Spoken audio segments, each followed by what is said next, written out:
Chapter 348. White's gaze fell on the stone, and he was gradually attracted by the scarlet light coming out of the crack.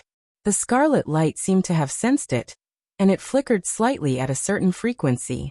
Under the illumination of the bloody light, Werther's eyes widened, and a trace of scarlet appeared in the depths of his eyes. As the scarlet light came out of his eyes, the expression on his face gradually froze. It was as if his soul was attracted and had left his body. White? Luoboat knocked on White's shoulder, but he didn't respond, so he couldn't help but use more force. White. Yes. White suddenly came back to his senses, and his muscles instantly tightened. The scarlet light in the depths of his eyes also faded, but the strange and unknown light still flickered in the crack of the round stone. URL. https://mvipcanchu. VIP. White suddenly realized something, and his face suddenly changed. Don't stare, there's something strange in the scarlet light. Luoboat, who had just turned to the stone, quickly moved his gaze away, and asked carefully, "What's going on?" "You should be fascinated." Aima looked up at them, and then turned to look at the stone again. She was also looking at the stone, but she wasn't fascinated. This made her think that White was fascinated because his will was not strong enough. And in her impression, White was indeed a person with a weak will. After all, he didn't even have the will to persevere in his studies. So it was reasonable to come to this conclusion. But White himself didn't think so. He moved his gaze away, a little afraid. Aima continued to observe the stone, and then summoned her magical fantasy beast, Otter, and said, "Go see if there's any danger." The otter raised its nose and sniffed. Then it trotted on all fours to the stone that was half a person's height. When it got close to the stone, it suddenly stopped, and made 2 woo-woo sounds. Then it moved 2 steps forward and poked at the stone with its small claws. Seeing that the stone didn't have any reaction, it became a little bolder and patted it twice with its claws. There was still no reaction from the stone. Thus, under Aima's command, Otter moved to the front of the round rock, and gave a ferocious kick towards the crack. With this stomp, the red light that emerged from the crack visibly trembled. "It's a living creature," Aima said firmly. "There are many similar types of magical beasts in the dungeon. They disguise themselves as harmless creatures or items to lure people close to them before launching a sneak attack. This stone could even emit a bewitching light. It's probably that type." White and Luoboat listened carefully. However, White felt that there was something wrong with Aima's analysis. But his knowledge was limited, and he couldn't answer his own question. In the end, he could only say, "Since it's a monster in disguise, why don't we destroy it here? It might be a good hunting target." Aima shook his head. "For this stone to appear here, it is very likely that it fell from that hidden space. Let's wait for Dake and the others to arrive. They should be the ones who broke the hidden space." "That's true," White said regretfully. However, Luoboat suddenly interrupted. "What if Dake and the others don't come back?" Aima glanced at him, but didn't say anything. White said after some consideration, "If they don't come back, we'll attack. After we get the material, we'll split it with them. Let's just give it to them directly. It'll be our reward." Luoboat couldn't help but agree. Good idea. Aima felt that these two weren't so bad after all. "Wait," White suddenly said. "But if that's the case, it won't be a problem even if we attack directly, right? Once we're done, we'll take the initiative to send the material over?" Luoboat's eyes suddenly lit up. If it's really the type of magical beast that Aima described, it's usually not very strong. Maybe we can take care of it? Aima. Once the idea came up, it couldn't be suppressed any longer. White and Luoboat looked at each other, and immediately began to prepare. The two of them had already been sullen during their previous escape. Especially White, who had not only been in a tight spot, but had also been swallowed by the tentacle. Although the mucus on his body had already dried up, the residual sour smell lingered on for a long time. Aima's rationality was better than her sensibility.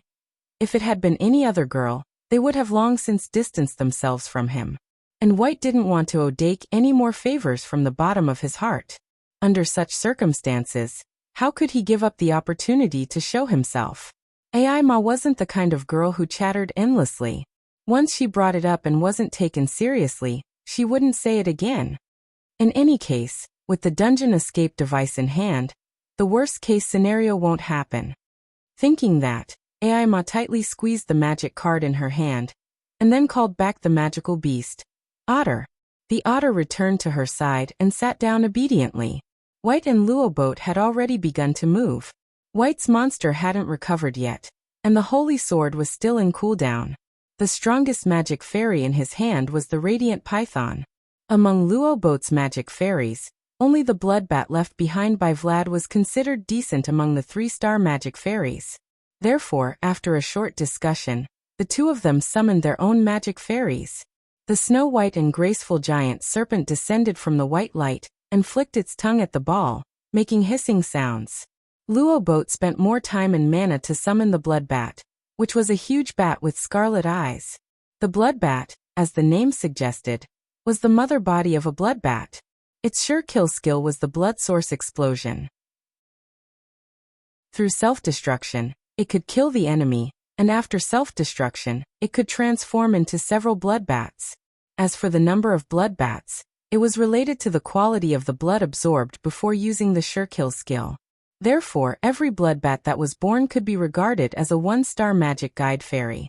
With a corresponding number of bloodbats, one could sacrifice to summon a blood magic fairy of the corresponding star level. The vampire Vlad had once used this as a basis to sacrifice to summon a 5-star magic fairy, the blood beast.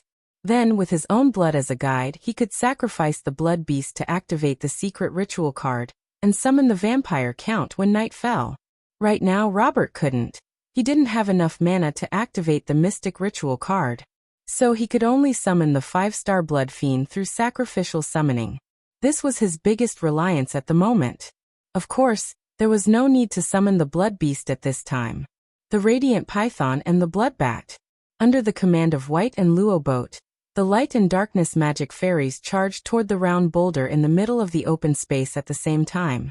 The two magic fairies instinctively separated due to the repulsion of their attributes, but their master's command allowed them to move forward and join together.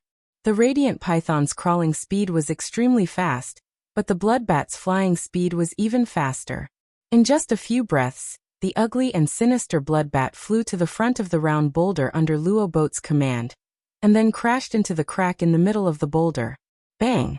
An explosive sound rang out.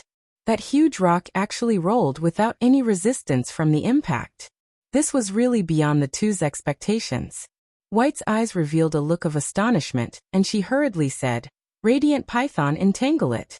The radiant python, which had already crawled close to the boulder, suddenly sped up, turning into a white lightning bolt. It actually caught up to the rolling boulder first, and then coiled its body around the boulder. Almost instinctively, after the radiant python coiled around the boulder, it suddenly contracted its body as if it was hunting prey, trying to strangle the boulder to death. However, the boulder's body was extremely hard, and it withstood the radiant python's attempt to strangle it without shattering. Bloodbat continued to attack its crack. Luoboat had unknowingly walked out of the passage, and shouted somewhat excitedly. Up until now, he had always been by White's side as a supporting character. Whether it was activities, competitions, or encounters, he was always a spectator. This time, it could be said that he was truly participating in the battle, commanding the magic fairies to fight. It was a pity that the boulder didn't resist at all, and he couldn't help but feel a little unsatisfied. The radiant python's body slightly parted, making space for the bloodbat to attack. The bloodbat attacked the crack that was emitting red light again and again. Under its attacks, its wings, and its claws, the red light in the crack flickered frequently, and it could be considered to have a reaction. However, 2 minutes later, the boulder still didn't have any damage. The radiant python's attempt to strangle it was like giving it a massage. The bloodbat's attacks were completely useless. White and Luoboat looked at each other, and their expressions were a little awkward. Aima said with a little worry, "A 3-star magic fairies can't even break its defense. Then summon a 5-star magic fairies." Luoboat's eyes flashed, and he suddenly said, "Aima, shut her mouth." White was suddenly stunned, and then silently put down the magic fairies card in his hand. It seemed that until this moment, he suddenly realized that the strength of Luoboat's card deck had surpassed his. He, who still didn't have a second-tier Magic Fairies card, was gradually being overtaken, and even left further and further behind. Originally, he had pinned his hopes on this free activity in the dungeon to find materials to make a second-tier Magic Fairies. He also knew that most of the Magic Fairies he made were inclined towards the dungeon monsters, and the materials dropped by the dungeon monsters should be quite compatible with him. Unfortunately, until now he hadn't hunted any decent materials. His gaze couldn't help but fall on the boulder. He wondered if he could scrape some of the core materials from the stone monster after he successfully hunted it. Just as White fell into hesitation, Luoboat said loudly, "White, call your radiant python back." White said, "Oh." He did as he was told. When the radiant python was released and crawled back, Luoboat also called back the bloodbat, and then he stretched out his finger and closed his eyes. The bloodbat suddenly opened its mouth, and a small peck on his finger, sucking a little blood. "Enough! Enough!" Luoboat hurriedly said. The blood mother bat lifted its head as if it had not had enough. Then it immediately flew toward the round stone. Fortunately, the boulder didn't move at all. Otherwise, if they also dilly-dallied in front of normal monsters, they might have directly hit GG. Sure kill skill, blood self-explosion. The blood bat aimed at the crack in the boulder, and then it immediately self-exploded. Boom. The power of a 3-star Magic Fairy's self-explosion was unquestionable. This explosion was earth-shattering, and the ground under their feet slightly shook. The bloodbat released a strong bloody light that illuminated the entire passage. However, under the cover of the red light, the crack in the boulder quietly opened, as if it had opened its eyes. It stared at the bloodbat's self-explosion, and absorbed the blood energy released by it. The red light released from its eyes gradually became stronger. When the explosion ended, it suddenly closed its eyes. This time, it was completely closed, and not even the slightest gap was left. Luoboat, who was staring at it, suddenly became excited. It closed. Its crack is closed. It must be because it can't withstand the damage caused by the explosion. After I sacrifice to summon the blood beast, I'll definitely be able to break its shell. As soon as his voice fell, Luoboat quickly restrained his expression, and very seriously started to cast the sacrificial summoning skill. He had only experimented once before, and deep down he was still somewhat uncertain. He was afraid that his sacrificial summoning skill would fail. After the bloodbat self-detonated, it gave birth to 5 bloodbats. No more, no less, just enough for him to summon the blood beast. But the speed at which he cast the sacrificial summoning skill was really too slow. It took him no less than half a minute to successfully complete the sacrificial summoning skill. Half a minute was a full round. If he were to use it in a duel, it would be too late.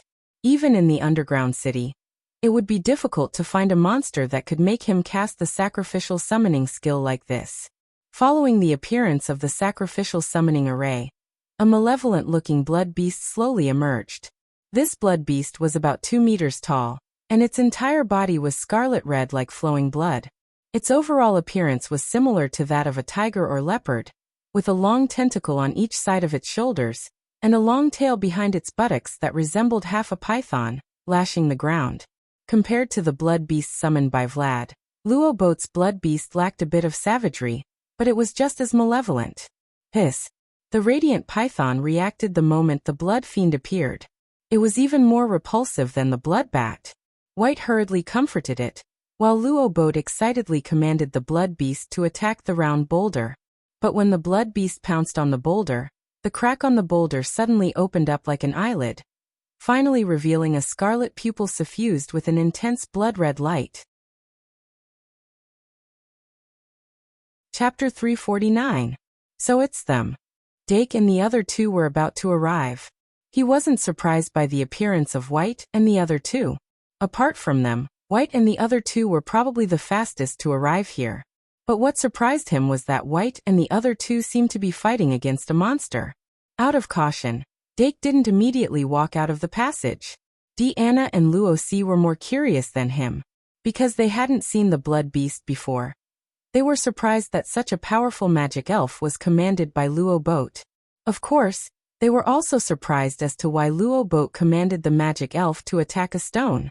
From their point of view, they could only see the side of the stone and couldn't tell what was so special about it. Because of this, they didn't react when the stone suddenly shot out a beam of light. Remember the URL. MVIP, can't you? 6. The situation changed too fast, so fast that Dake and the other two didn't have time to react. Only the Dilu beast, who had been walking beside Dake, stepped out and quickly stood in front of Dake to protect him. Then, a beam of light mixed with a scarlet color crossed their field of vision, and instantly shot through the passage where White and the other two were. Boom! The end of the beam hit the wall, creating a terrifying sound. AI Ma, who had been hiding behind the wall, only saw the beam of light brush past her eyes. For the first time, the threat of death showed its ferocious side in front of her. Although the 12-year-old girl had a strong mind, she couldn't help but scream with all her might. Ah! The scream only came out after the beam hit the wall. All kinds of noises reverberated back and forth in this space. White and Luoboat, who were also at the same passage, had completely disappeared. It was like a magic trick. They were gone. At this moment, it wasn't just AI Ma who was facing death. Even Dake and the other two felt suffocated. Dake Dimming held his breath as he stared at the spot where White and Luoboat had disappeared. Rose, on the other hand, followed closely behind Emma and let out a scream. The string in the young girl's heart seemed to have snapped at the sight of this terrifying scene, causing her to feel terrified. Deanna was also stunned for a long time. It was only when her best friend suddenly screamed that she came back to her senses. She quickly turned around and grabbed Luo's wrist, trying to pull him back. She had obviously made the right choice at the most critical moment. No matter why White and Luoboat were gone, it was not a reason for them to stay here. She didn't choose to comfort Luo. Instead, she pulled her into the tunnel and hid behind the wall. At almost the same time, Dake Dimming also reacted. However, his reaction was different from Deanna's. He didn't choose to retreat immediately. Instead, he took out a magic card and summoned in 3 seconds. Hurry, hurry. The polymorph with a solemn expression appeared in front of Dake in an instant. At the same time, the round stone felt the presence of this side and slowly turned around, revealing the front of its vertical pupil. In the crack where it opened its eyes, the lines that belonged to its pupils finally became obvious. There was no need to guess. Just now, it must have been this eye that released a dark red beam of light. Not only did it instantly vaporize the 5-star magic guide fairy, the Blood Fiend, it also killed Victor and Robert, who were in a straight line. As for why they were gone, the biggest possibility was that the dungeon escape device was activated and they were directly teleported out of the dungeon. Dake's understanding of the dungeon escape device was slightly better than his peers. After all, after he knew that the treasure map left behind by Yvette was a type of dungeon escape device, he specially looked up related information. The dungeon escape device would be activated when the user was in danger of dying. Its reaction time was almost instantaneous, with almost no delay. This was one of the reasons why it was so expensive, because carrying the dungeon escape device was equivalent to having an extra life, and life was priceless. At this time, of course, Dake didn't have the heart to feel sorry for Professor Nini. After he saw the light beam, other than being shocked, he immediately reacted. This should be the attack that the Dream Demon said would kill him. This meant that this huge stone-like eye was no doubt left behind by the monster at the bottom of the abyss. A magic guide fairy that can instantly kill a 5-star magic guide fairy with just one eye? He swallowed his saliva slightly, and his fingers holding the magic card trembled slightly. It wasn't fear. It was excitement. When people were in a predicament, their reactions were different. Dake had always thought that he was the type who would play dead in a hopeless situation. But in reality, it was the opposite. It just released an attack similar to the Death Ray of Destruction. The probability of it being able to release a second time is not high. There's light in its eye, but it's not strong. Most of the level 3 Great Sin cards are on cooldown. Only the Bliss 3, made from the bliss of the Moon Goddess, is still usable. With Pride 2, it shouldn't be a problem. The magic fairies that can be evolved with Bliss 3 are the Degenerated Little Devil, Ivan, and barely the Polymorphic Monster. But the Black Diru Beast and Moon Ivan have limited uses. I'll just use the polymorphic monster. With the polymorphic monster as the main axis and the Diru beast as the support, I'll test it first. Then, depending on the situation, I'll summon other magic fairies. As for paradise, calmness, wisdom, and courage. These qualities that Dake didn't have in the past were gradually growing as he walked through his learning life again. Diru beast. Meow. The Diru beast suddenly crouched down. Its two claws made the starting stance that it learned from the Hawkman wrestling. Then, as if their minds were connected, it stomped its feet, and the entire cat suddenly took off. Almost like a white lightning, it instantly jumped up when it approached the round boulder. The cat claw glove on its right arm flashed with a cold light. Killing skill, cat fist. Even if the hardness of the boulder in front of it was beyond imagination, the Diru beast still had the confidence to cut it. But when its cat claws scratched down from above, 3 claw marks spread out from the void and slashed into the polygonal bloodlight shield. Hiss! An ear-piercing sound instantly sounded. The bloodlight shield was cut by the cat claws, but it endured and wasn't torn apart. The parts that were cut were quickly repaired, and it was restored to its original state. The Diru beast's attack didn't succeed. It turned its body in the air and kicked at the shield, using the reaction force to retreat. At this time, it was in the air. It could clearly see that the blood light in the eyes of the round boulder was weakening. It was clear that the bloodlight shield it put up in time had weakened its energy reserves. But according to normal logic, there was no such thing. If it continued to attack and weaken it, there was a high chance that it would be able to prevent it from shooting out that terrifying dark red light beam again. The Diru beast's heart was like a mirror. It originally wanted to retreat to Dake's side, but it immediately changed its mind. Instead, after landing, it nimbly rushed up again. The Diru beast's performance was in accordance with Dake's thoughts. He quickly used Bliss 3 and Pride 2 to raise the stars of the 100 Faces monster. It allowed the 1-star 100 Faces monster to rise to 4 stars. After reaching 4 stars, the 100 Faces monster entered the second tier, which meant that it could completely copy the data of the second-tier magic guide fairy. The possibility of a single eye surpassing the second tier wasn't high. Dake judged the strength of the light beam, and believed that the eye was at 6 stars. Of course, even if the eye was 1 or 2 stars higher than the 6 stars, the 100 Faces monster could still copy some of its data. 100 Faces monster, transform. Hurry, hurry. The 100 Faces monster's morale was high after receiving the order. Its soft body expanded and transformed at an extremely fast speed. Soon, it became the same appearance as the round stone. Although the 100 Faces monster's star level wouldn't change, Dake successfully confirmed the level of the round stone by sensing the information of the magic guide card. It was indeed within the second tier. In other words, in terms of rank, it should be inferior to the 2 tentacles from before. However, the 2 tentacles were like a blue card with a high star level. They only had an ordinary skill of spitting corrosive liquid. As for the round stone-like eye, it was a purple or even an orange card. The light beam it released was equivalent to a big move that could surpass levels. It was obvious at a glance which of the 2 was stronger. However, this was undoubtedly good news for him. Dake quickly checked the magic guide card of the 100 Faces monster, and soon found out the name of the previous light beam. Magic Eye Beam. As for the round stone, it was called Magic Eye. Magic Eye was a very common name. It didn't have many characteristics. Therefore, Dake couldn't infer the information of the Abyss monster from this name. However, this had little to do with the battle at this time. The main purpose of letting the 100 Faces monster transform into the Magic Eye was to let the 100 Faces monster release the Magic Eye Beam, so that he could kill it in the same way. However, when he wanted to give the order, he was shocked to find that the 100 Faces monster's magic was not enough to release the Magic Eye Beam. This is bad. Dake couldn't help but look up at the field. The Diru beast was fighting with the Magic Eye.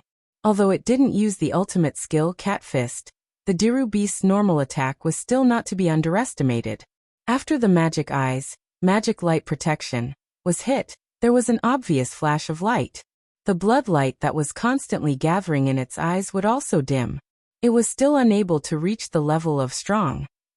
It could be seen that the Diru beast completed its suppression very well. This gave Dake more time to think. Magic flowed on his fingertips, and information was constantly exchanged. The minimum magic requirement for the Magic Eye Beam is 1,000 points of magic, and the 100 Faces monster's magic is only 400 points. Let me see. Dake's thoughts moved, and he immediately reached for his card bag. Although he rarely used it after refining it, in fact, he did have a type of charging card in his card bag. Moreover, there were a total of 5 of them.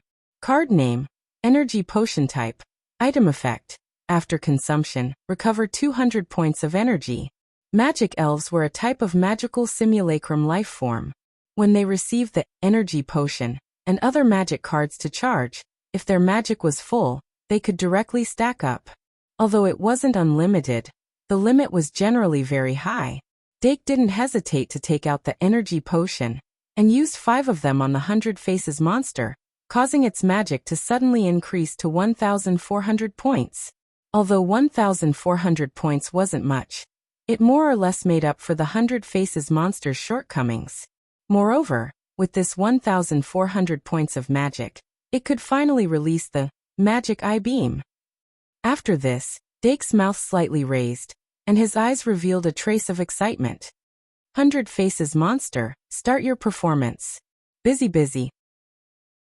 After the 100 Faces monster responded, it opened its vertical eyes, and the blood light in its eyes gradually increased. As the magic gathered, a terrifying aura dissipated. Dake reminded, Diru beast, prepare to withdraw. Meow.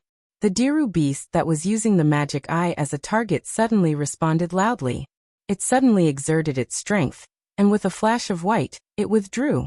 The 100 Faces monster transformed into the Magic Eye Beam, and released the Magic Eye Beam in an instant. However, it was different from the dark red beam that Dake saw before. The beam released by the 100 Faces monster didn't contain any blood energy. It was a pure pitch-black beam. The shining pitch-black magic light pierced through one's vision in the blink of an eye. Gee! The magic eye actually let out an insect-like shriek at this moment. The blood light of the magic light protection flowed into the magic eye's eyes, allowing it to release the Magic Eye Beam before the 100 Faces monster's Magic Eye Beam could hit it. However, the Magic Eye Beam that it pieced together in an emergency was like a fake in front of the 100 Faces monster's Magic Eye Beam. It was thin and short. There was no suspense at all. The thin and short beam of the magic eye was instantly swallowed by the thick and long beam of the 100 Faces monster. Immediately after, the outer shell of the magic eye's body quickly melted under the beam. The shattered stone quickly became smaller in the pitch-black beam, and in the end only pitch-black powder was left. When the 100 Faces monster closed its vertical eye, there was only a small amount of black powder left where the magic eye was. Dake was shocked by the power of the Magic Eye Beam. He couldn't help but rejoice that he had been vigilant after accidentally entering the hidden space. 16,000/16,000 supplementary. Today I've written 12,000 words. From 7 a.m. until now, I've worked for a total of 18 hours. I haven't eaten much. I'm so tired and hungry.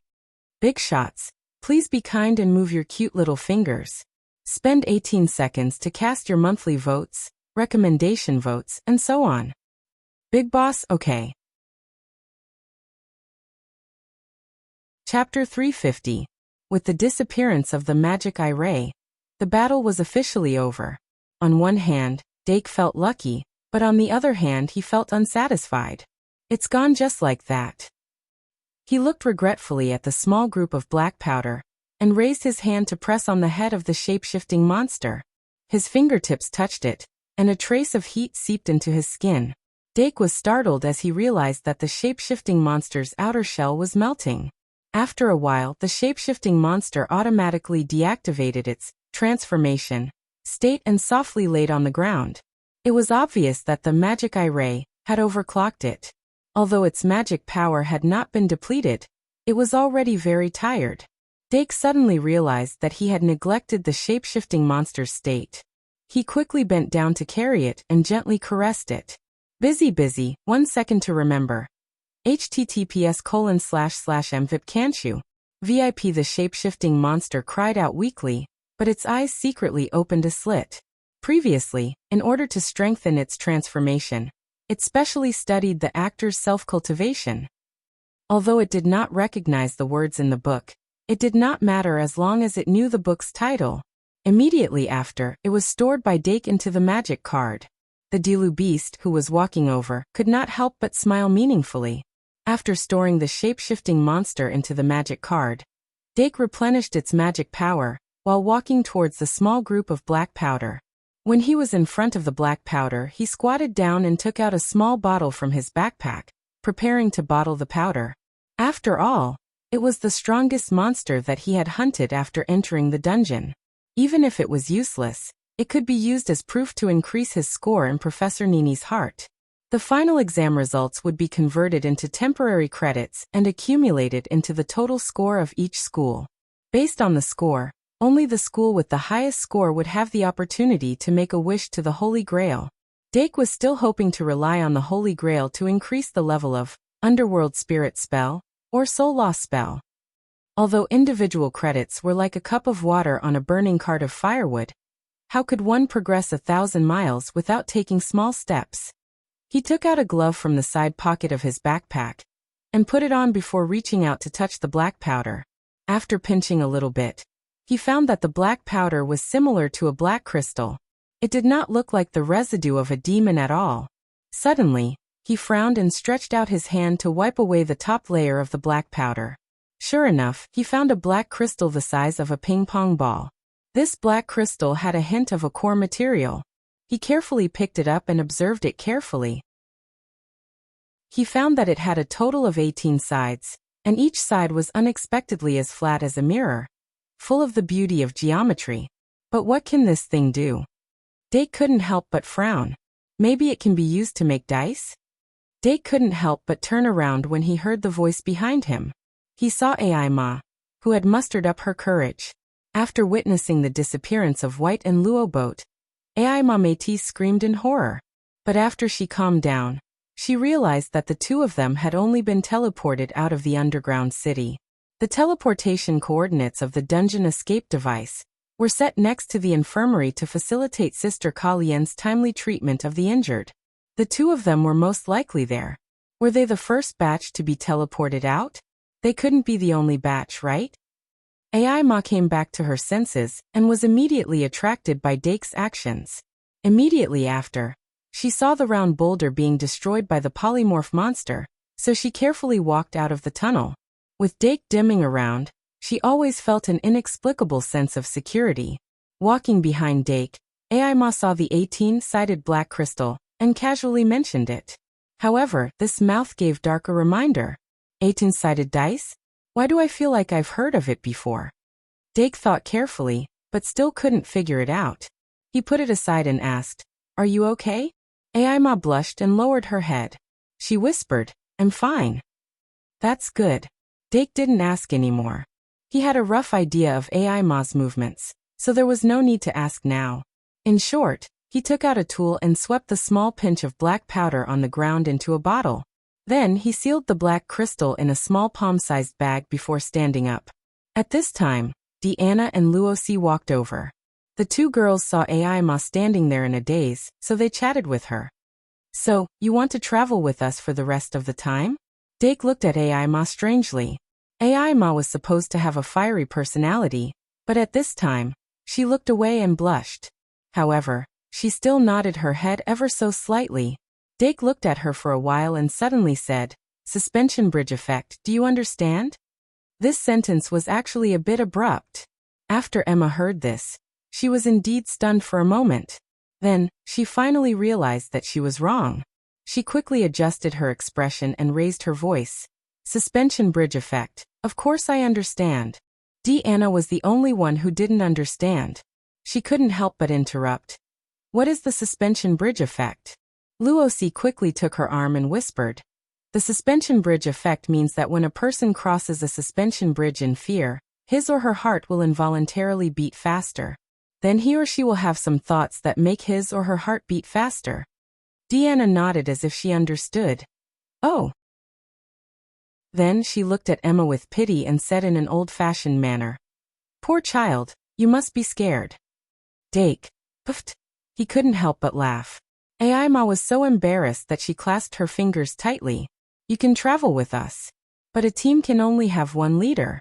Do you understand what I mean?" Dake said to Aima. Aima immediately said, "Of course."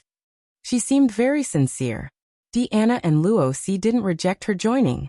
Dake nodded with satisfaction and said, "So, where do you want to go next?" Aima. Didn't you say that there is only one leader?" Dake. "I don't have the final say here. Of course, I have to ask for the opinions of the team members." Aima. That being said. But in fact, Dake just couldn't think of where to go at the moment. There was still a long time before evening. They definitely couldn't go back directly.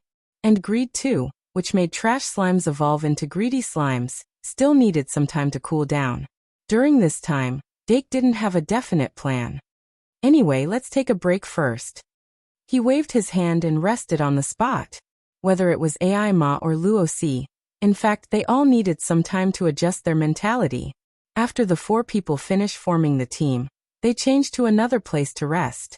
Although Aima joined the team, she still seemed very reserved. Dake took the initiative to talk about the experience since the free activities. From the moment they left the entrance of the 2nd floor of the underground city until now, about 2 hours had passed. In these 2 hours, Dake's biggest gains were the unknown rusted sword and the 18-sided black crystal. If they had to count the bottle of black powder, the remains of the demonized corpse might be counted as one of the gains. In addition, their gains were mostly materials obtained from hunting ordinary monsters. Those materials could be used to make magic cards, but whether they could make a magic card that suited them in the end, more or less, required a bit of luck. As for the 3-person team formed by Aima, White, and Luoboat, after they left the entrance of the 2nd floor, their behavior was generally similar to that of Dake's team. It was just that every time they encountered a monster, White would immediately summon the monster. Relying on the monster's strength and White's magic power, their journey was relatively smooth.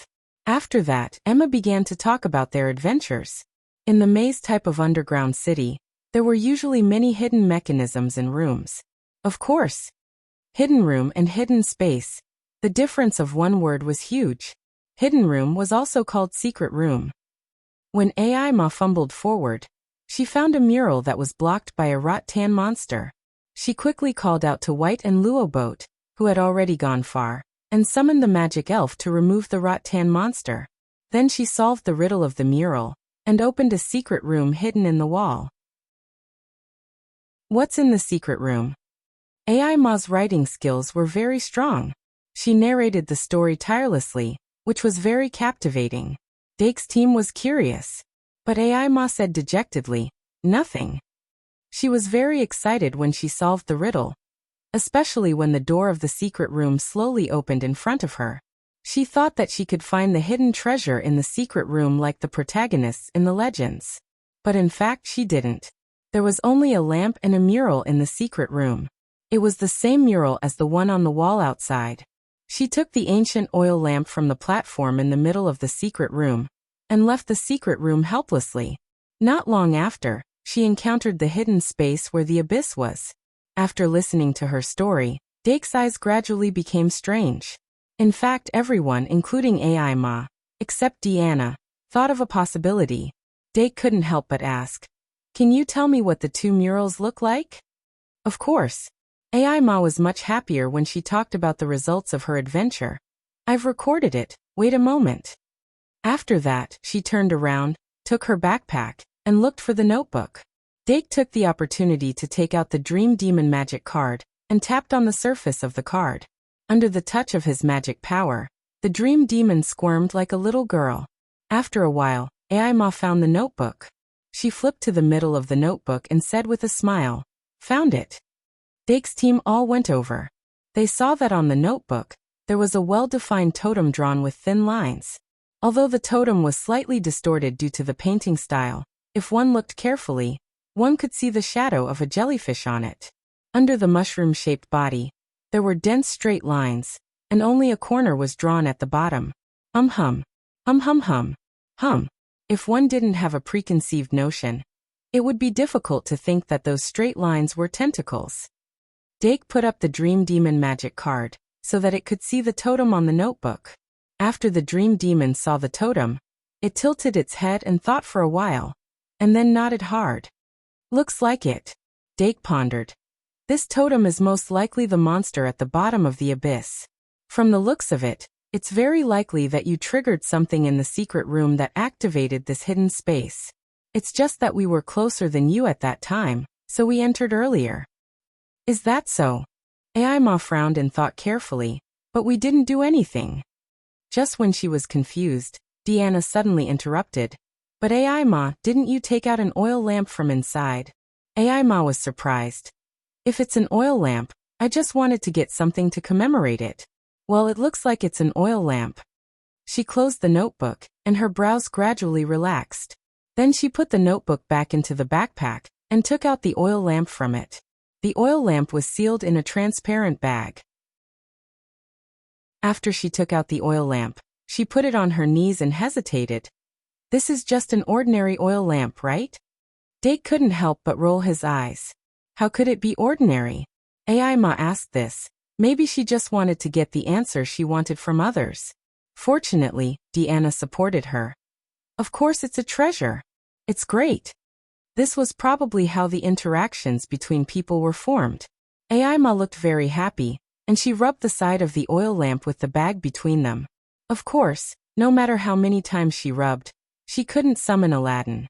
Although this oil lamp looked a little like Aladdin's magic lamp, its copper paint was full of rust, and it was obviously an antique.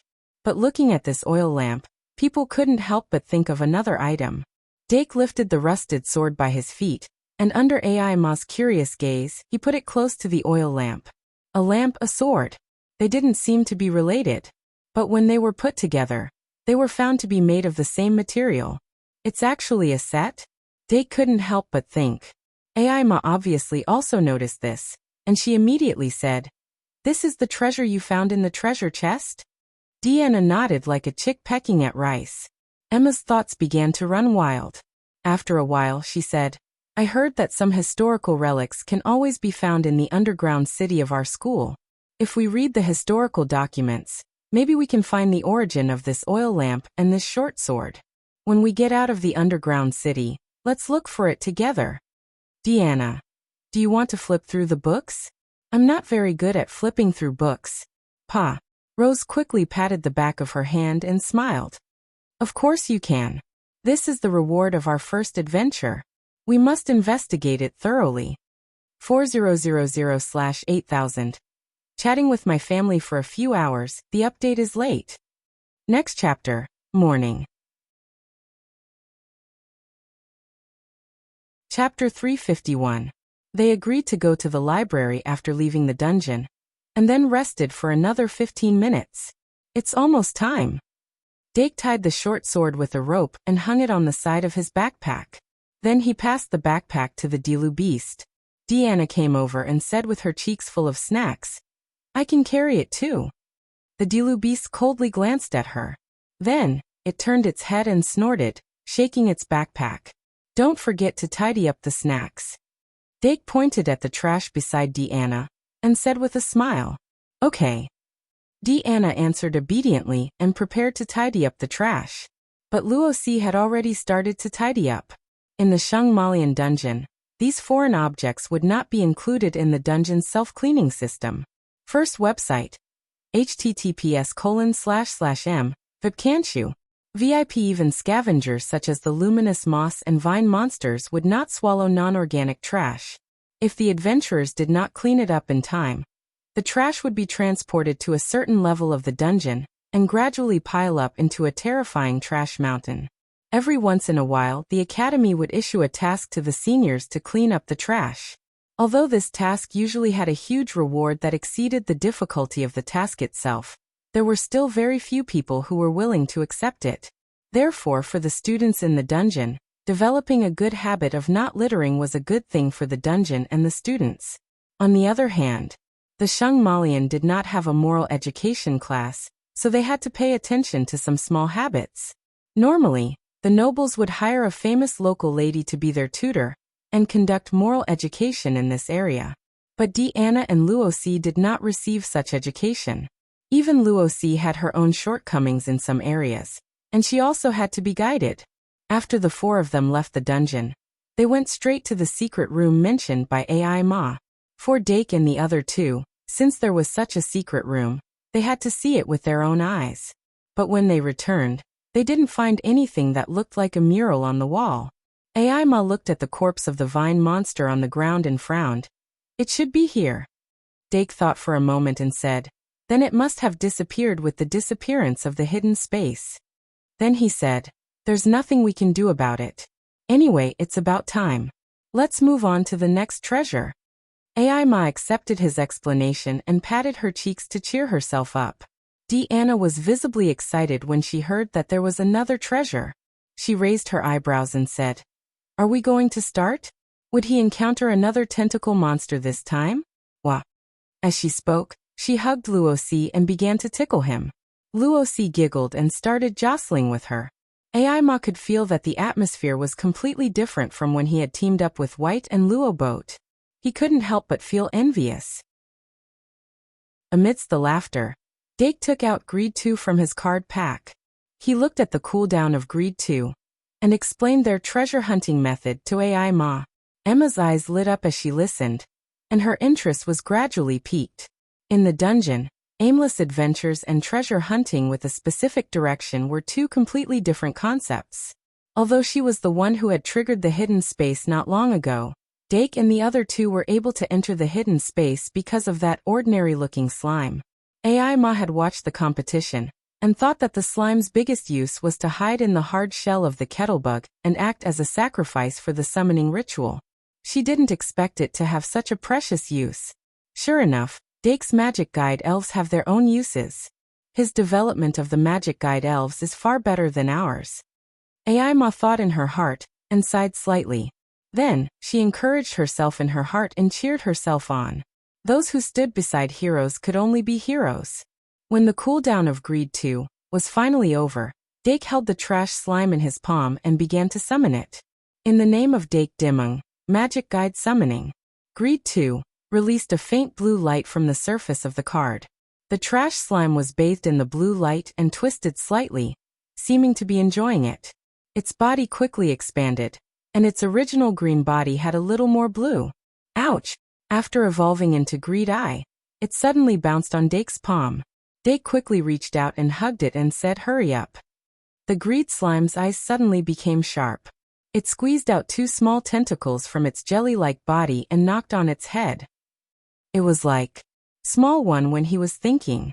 As its eyes closed and opened again, the Greed slime activated treasure sniffing.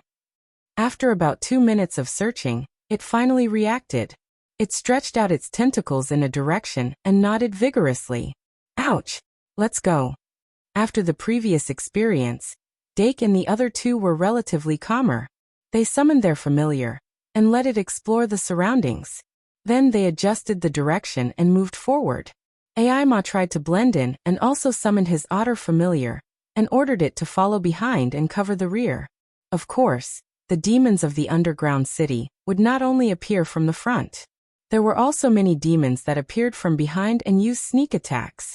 The four-man team had a clear division of labor, and the command of the operation was very methodical. Once they encountered a demon, Dake would directly appoint a person to summon a certain magic guide elf. They would either hunt on the spot or lure the demon away. In short, they tried to shorten the time they stayed. The Greed slime's evolution lasted for about 15 minutes. At least, they had to confirm the approximate location of the treasure during this time. Soon, 10 minutes had passed since they started walking.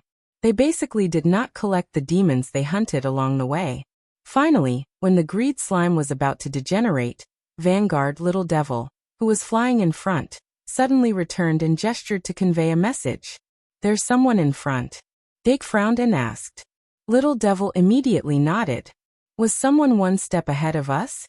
Dake touched the Greed slime in his arms and could not help but hesitate. Anyway, let's go take a look first. The other three also expressed their agreement. Then, the four of them further increased their speed. After walking for a short distance, suddenly, there was a sudden noise in front of them.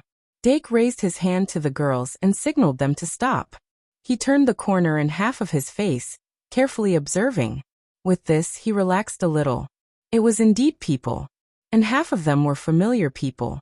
Sorcerer Saraswati, Heidi Euphemia, and another girl from the Sorcerer's Academy that he was not familiar with. Nobles Teddy Dolan, Pitten, and another tall girl from the Nobles Academy. There was a total of 2 groups of people who somehow got together. But opposite them, there was a group of 3 people who looked like seniors at first glance. It's the 3rd year? Dake glanced at the style of their uniforms and immediately recognized their grades. Speaking of which, it's Friday afternoon now. It's indeed the normal opening time of the dungeon. Dake muttered a few words in a low voice. He did not hide anymore and directly walked out from the corner. Ai Ma, Deanna, and Luosi looked at each other and walked out as well. The appearance of the 4 of them immediately attracted the attention of the people who were quarreling over there. Dake did not care about their gazes. He only raised his head and looked at the huge iron door behind them. The iron door that was embedded in the brick was full of cracks. Even the door frame had traces of being twisted, and the edges were covered with rust. But the height of 15 to 16 meters, and the thick texture of the door, gave a very direct visual impact. In addition, there were 2 beast heads with pull rings on the door plank.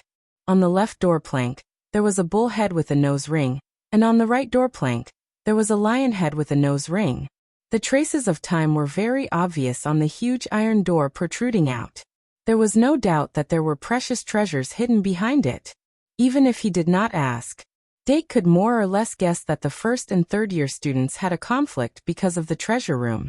From a personal point of view, he naturally sided with the 1st year students. But from a fair point of view, there was always a need to talk about first come first serve.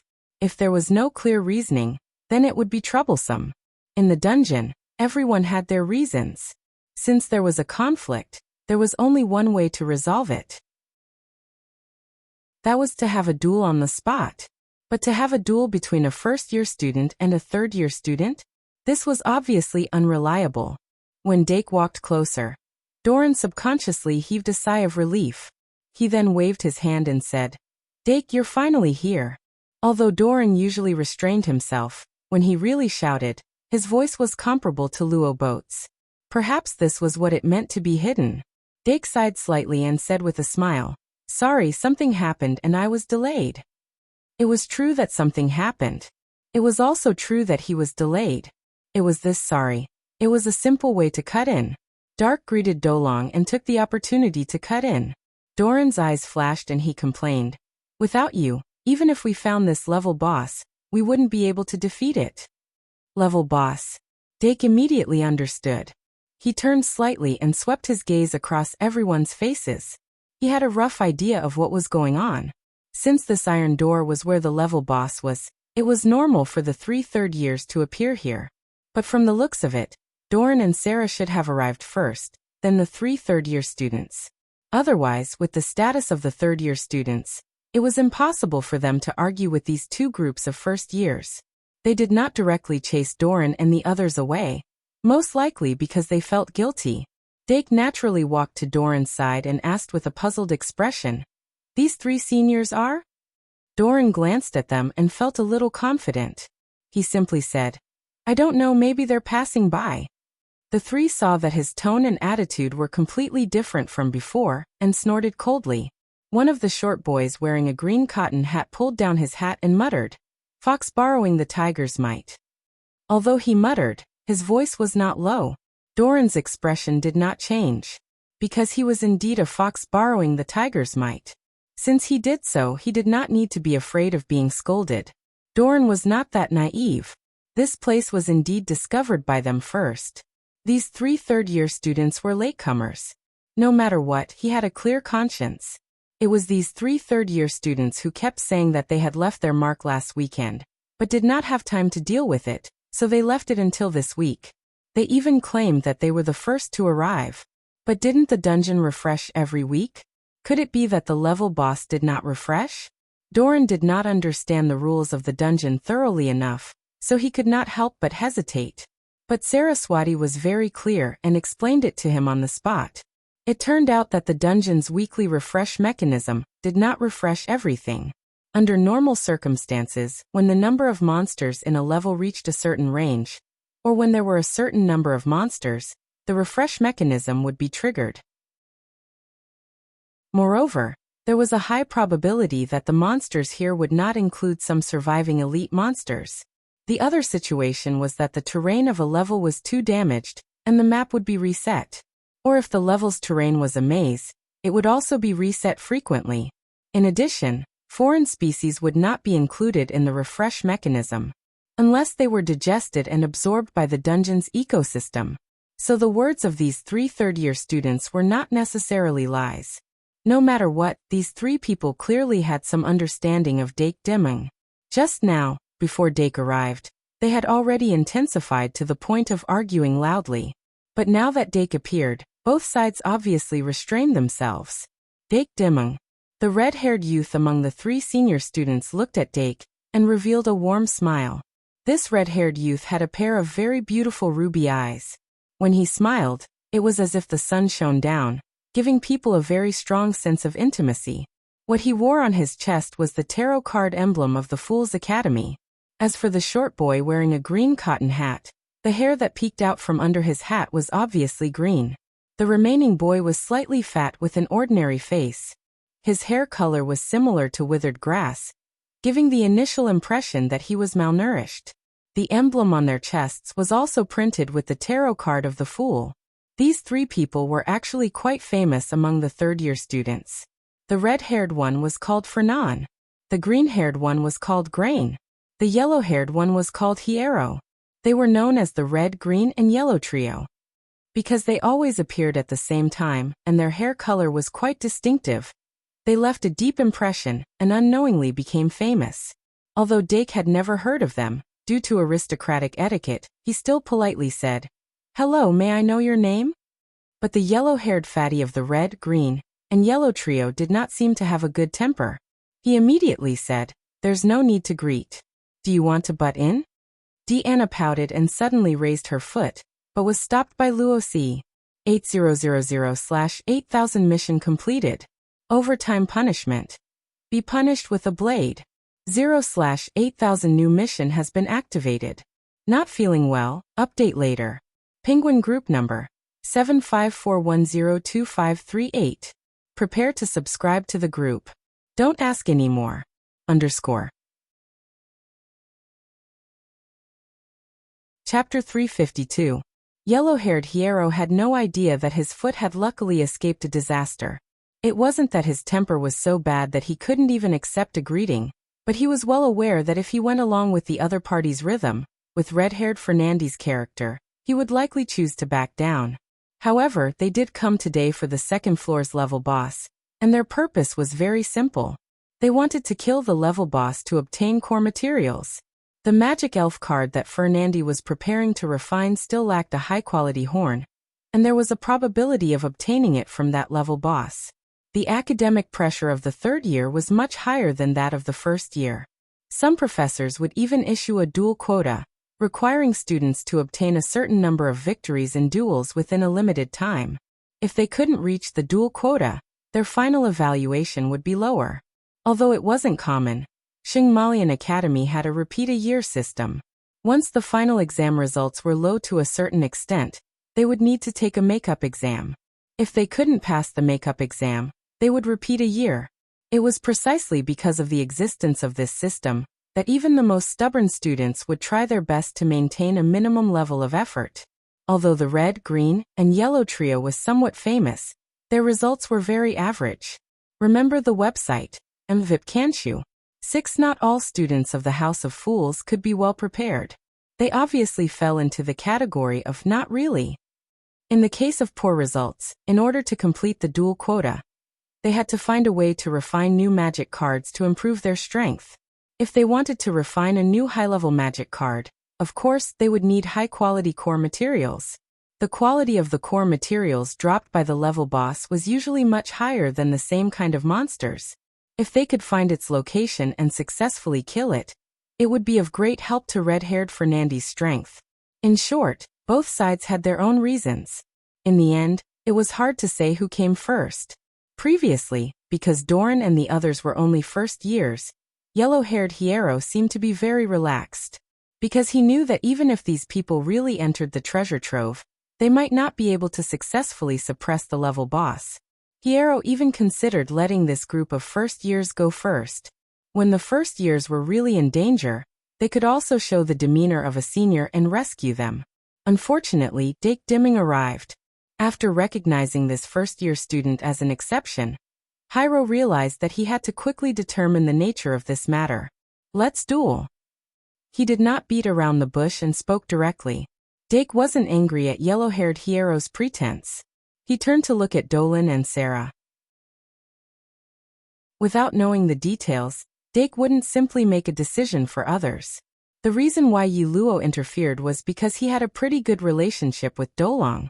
A duel between a third year and a first year isn't too bad either.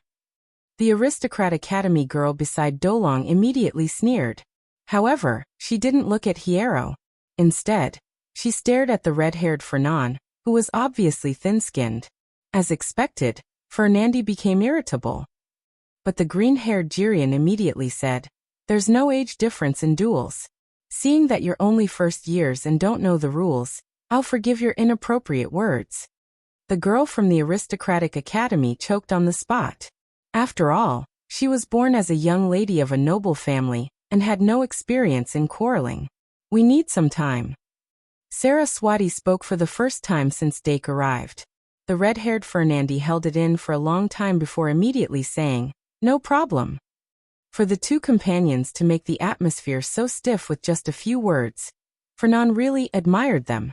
He also knew that his personality was too soft, and with two companions around, they could complement each other.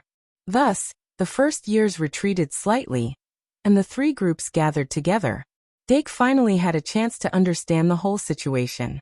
It turned out that Sarah's group was the first to discover this treasure vault. Dolan was a little slower and happened to arrive before the red, green, and yellow trio.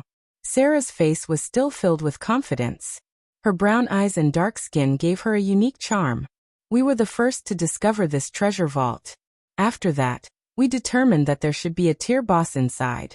However, a tier boss is far stronger than a monster of the same level.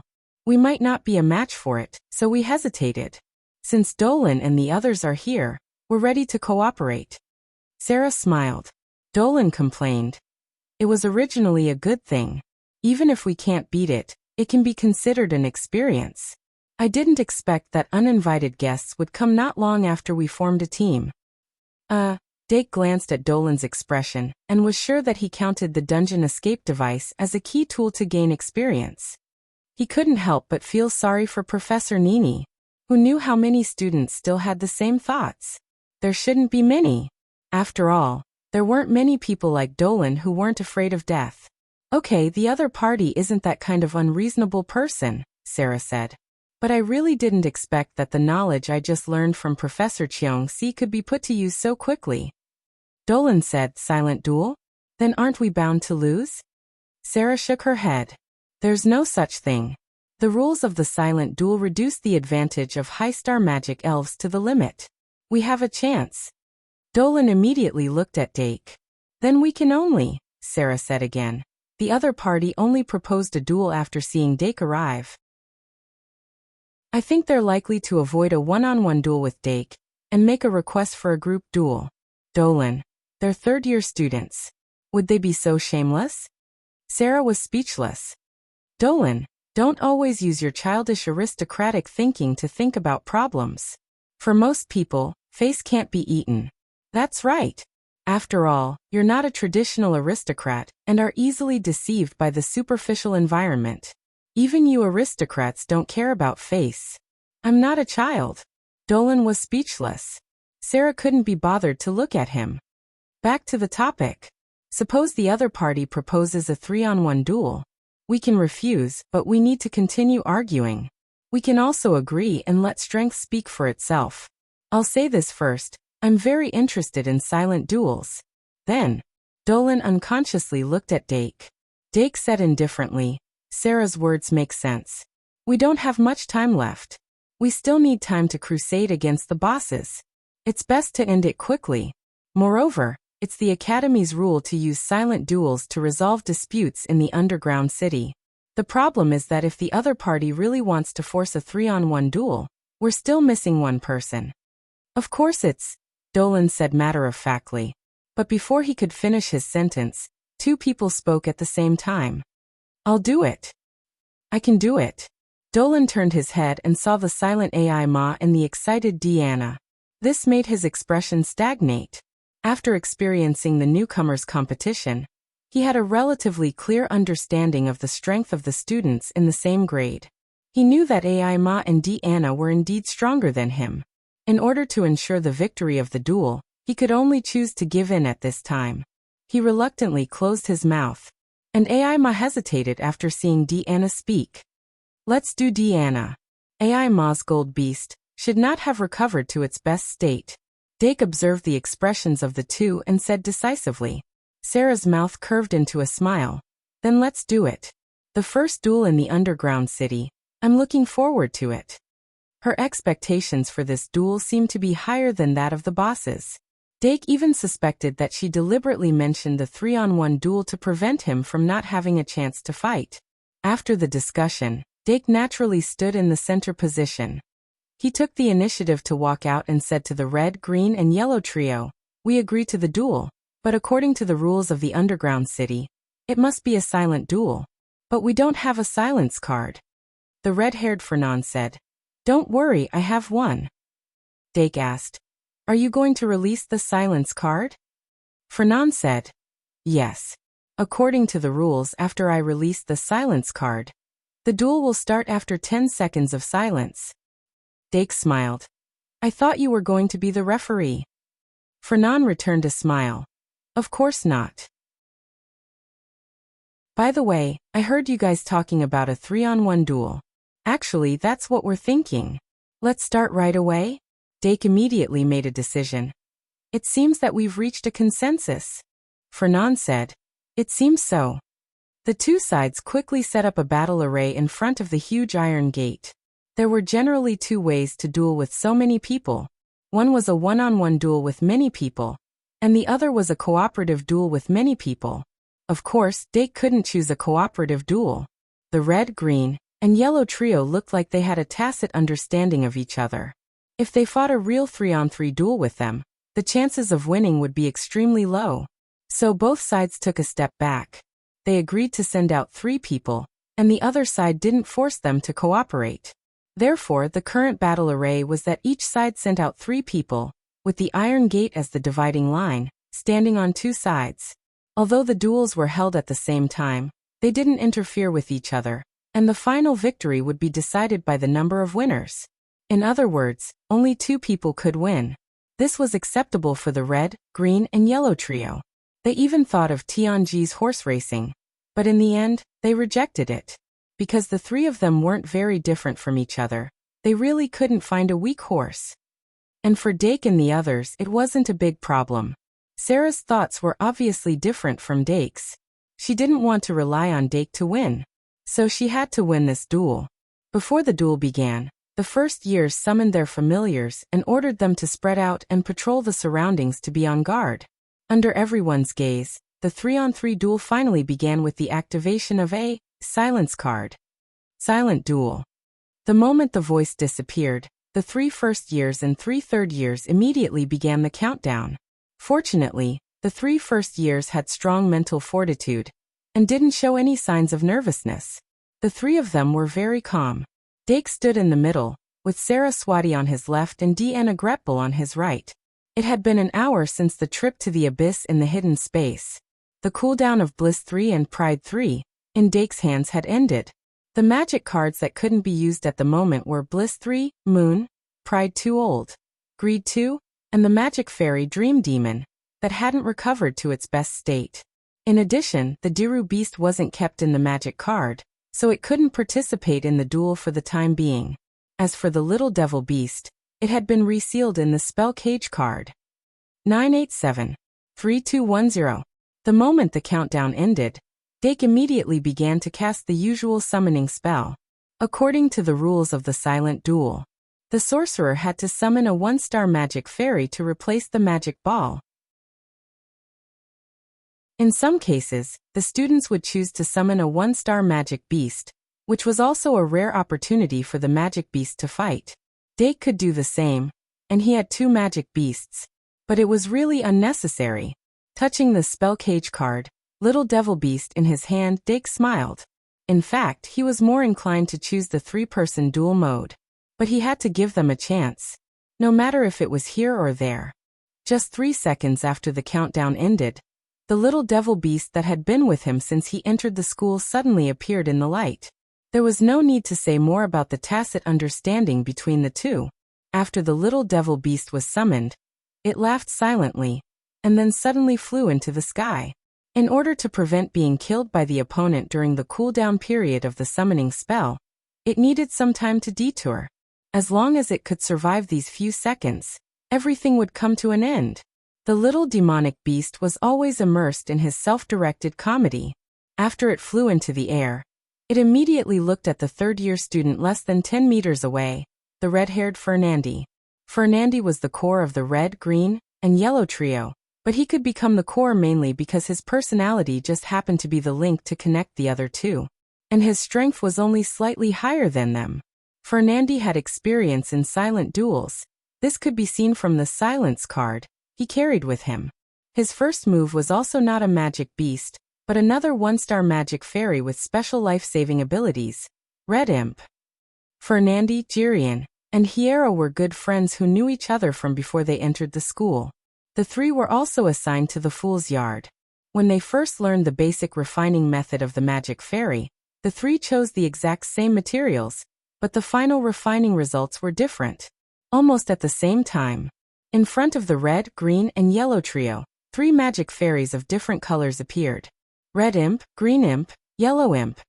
These 3 1-star magic fairies of the fairy species were of the fire attribute, the grass attribute, and the ground attribute respectively. Their 3 attributes were very average, the standard 250, higher than the magic beast which was basically 100, and each little imp had a very practical surekill skill. While waiting for the cooldown of the summoning spell, Dake even had the leisure to observe the scene. Although Sarah and Deanna's summoning time was considered extremely fast among the first years, it was far from the 3-second limit, not to mention that they still needed to cast the spell silently, so it seemed even slower. After all, the red, yellow, and green trio were third-year students. Although they didn't reach the 3-second limit, they were very close. However, this difference of a few seconds was already made up for when they summoned the 1-star magic fairy. When the 3 little imps moved, Sarah and Deanna finally summoned their magic fairies. Sarah summoned her magic beast, Benyu Bird. The Benyu Bird with the surekill skill Soul Attraction basically didn't have much combat power, but it could fly. Being able to fly was a huge advantage. It could allow the magic beast to dodge a large portion of the attacks. Deanna also summoned magic beast, Polar Bear. Although the polar bear with a magic attack and defense of 200 looked very majestic, it was actually only at the level of an ordinary polar bear. However, its surekill skill, Ice Resistance Ring, was a useful skill. Facing an unfamiliar domain, the 2 of them chose to focus on defense at the beginning of the duel, and didn't take the initiative to attack. On the other hand, the red, yellow, and green imps had already made their move. Red-haired Fernand's red imp suddenly curled itself into a ball. The flames that shot up from its back suddenly spread and enveloped its entire body in an instant, forming a huge fireball. The fireball burned fiercely, but the red imp's body gradually disappeared in the flames. In the end, it completely disappeared. It was extremely strange. Fernand looked at the red imp's successful release of its surekill skill, and a trace of confidence appeared in his eyes. Because of his personality, he was pushed out to deal with the most troublesome Dake Dimming. He was originally in the position of being sacrificed. But as a third-year student, of course, he wouldn't be willing to give up just like that. If he found an opportunity, he wouldn't hesitate to attack. The cooldown of the summoning skills of both sides quickly passed. Fernand didn't hesitate to start the second normal summoning. He found that Dake's summoning speed seemed to be faster than his. But fortunately, the difference wasn't big. As long as the 1-star magic guide spirit that Dake summoned wasn't a fast attack type, he would have enough time to summon his second magic guide spirit. The real duel would begin from that moment. In the domain of the 3-star magic guide spirit, he had full confidence. Once successfully summoned, his 3-star magic guide spirit would immediately use a wide area sure kill skill with a huge range and carry out a destructive attack on the opponent. At that time, as long as the second magic guide spirit summoned by Dake couldn't bring the 1-star magic guide spirit into its protection range, it wouldn't be able to escape the fate of defeat. The difference between the third and first years is experience and knowledge. Your professor must not have told you how stupid it is to let the 1-star magic guide spirit that replaces the magic guide ball fly too high. Fernand suddenly raised the 3-star magic guide spirit card in his hand. Magic guide summon. In an instant, light shone. The dark golden light blinded Fernand's eyes. When Fernand's 3-star magic guide spirit jumped out of the card, the little demon beast opposite him was already wrapped in a dark golden light. Bathed in the light of pride, the little demon beast couldn't stop laughing wildly. It suddenly realized that there were benefits to being covered by this silence card. If it laughed wildly like this normally, it would definitely be taught a lesson by its master. But under the cover of the silence card, no matter how it laughed, it wouldn't affect others. Even if it cursed and swore to its heart's content, it wouldn't be discovered. It was simply a sharp weapon to vent pressure. The little demon beast's heart also expanded along with its body's rapid expansion. When it became tall and strong, it also successfully completed the change from a humble little demon to a mental giant. The demon beast that emitted an overwhelming aura suddenly spread its wings, opened its hands, and roared to its heart's content. The power of darkness overflowed from the surface of its body and wrapped around its body. Red-haired Fernand's expression suddenly changed. You cheated. In his anger, Fernand's cheeks suddenly flushed red. He raised his hand and pointed at Dake, berating angrily. But under the coverage of the silence card, his trash talk couldn't make a sound at all. Of course, even if it reached Dake's ears, he would only smile and not say anything. Then he would throw this superficial accusation to the back of his mind. From the moment he learned the rules of the silent duel, Dake clearly realized that this duel method was tailor-made for him. What was the best way to protect a 1-star magic guide spirit? Wouldn't it be fine to turn it into a 4-star magic guide spirit? When Fernand confidently summoned a 3-star magic guide spirit, Dake had already turned the 1-star magic guide spirit that needed to be protected into a 4-star magic guide spirit. After that, the 4-star magic guide elf directly used instant teleportation and appeared in front of Fernand. Fernand didn't even have time to retract his outstretched finger. The demon beast's tall body reached his finger. Without any sound or presence, the demon beast bent down and gently clamped his finger with its sharp claws, then pushed him back and put him down. Fernand suddenly staggered and subconsciously took 2 steps back. But the demon beast's shadow still enveloped him. The 3-star magic guide spirit that Fernand summoned, a red-skinned lion with a mane that fluttered like flames, suddenly turned around and bared its fangs at the demon beast after realizing that its master was threatened. After the demon beast smelled the sulfur smell emitted by this flaming lion, it turned around slightly. At the same time, the corners of its mouth rose. It raised its right arm and suddenly expanded.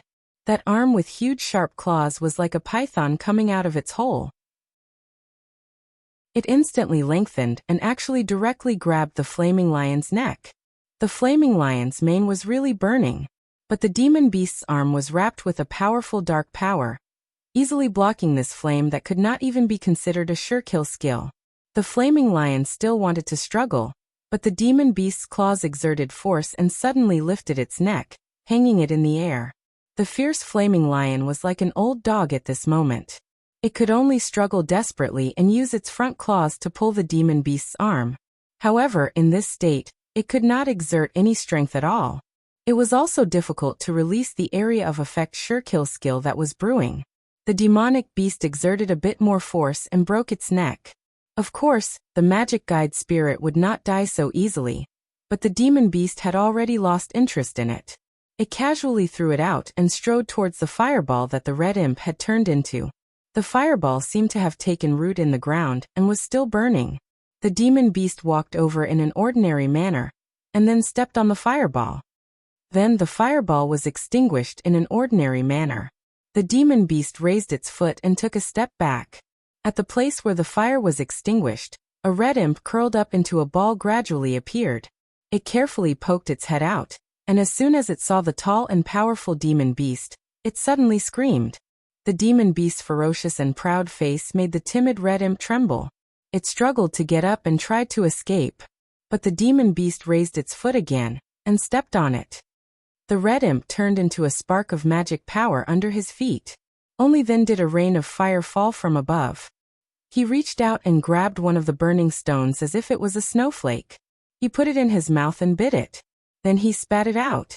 Dake was surprised by the demon beast's strange actions and could not help but cover his eyes. He kept feeling that after the little demon evolved, its brain was even more abnormal. Was it really human to put the opponent's ultimate skill in its mouth like a walnut and bite it?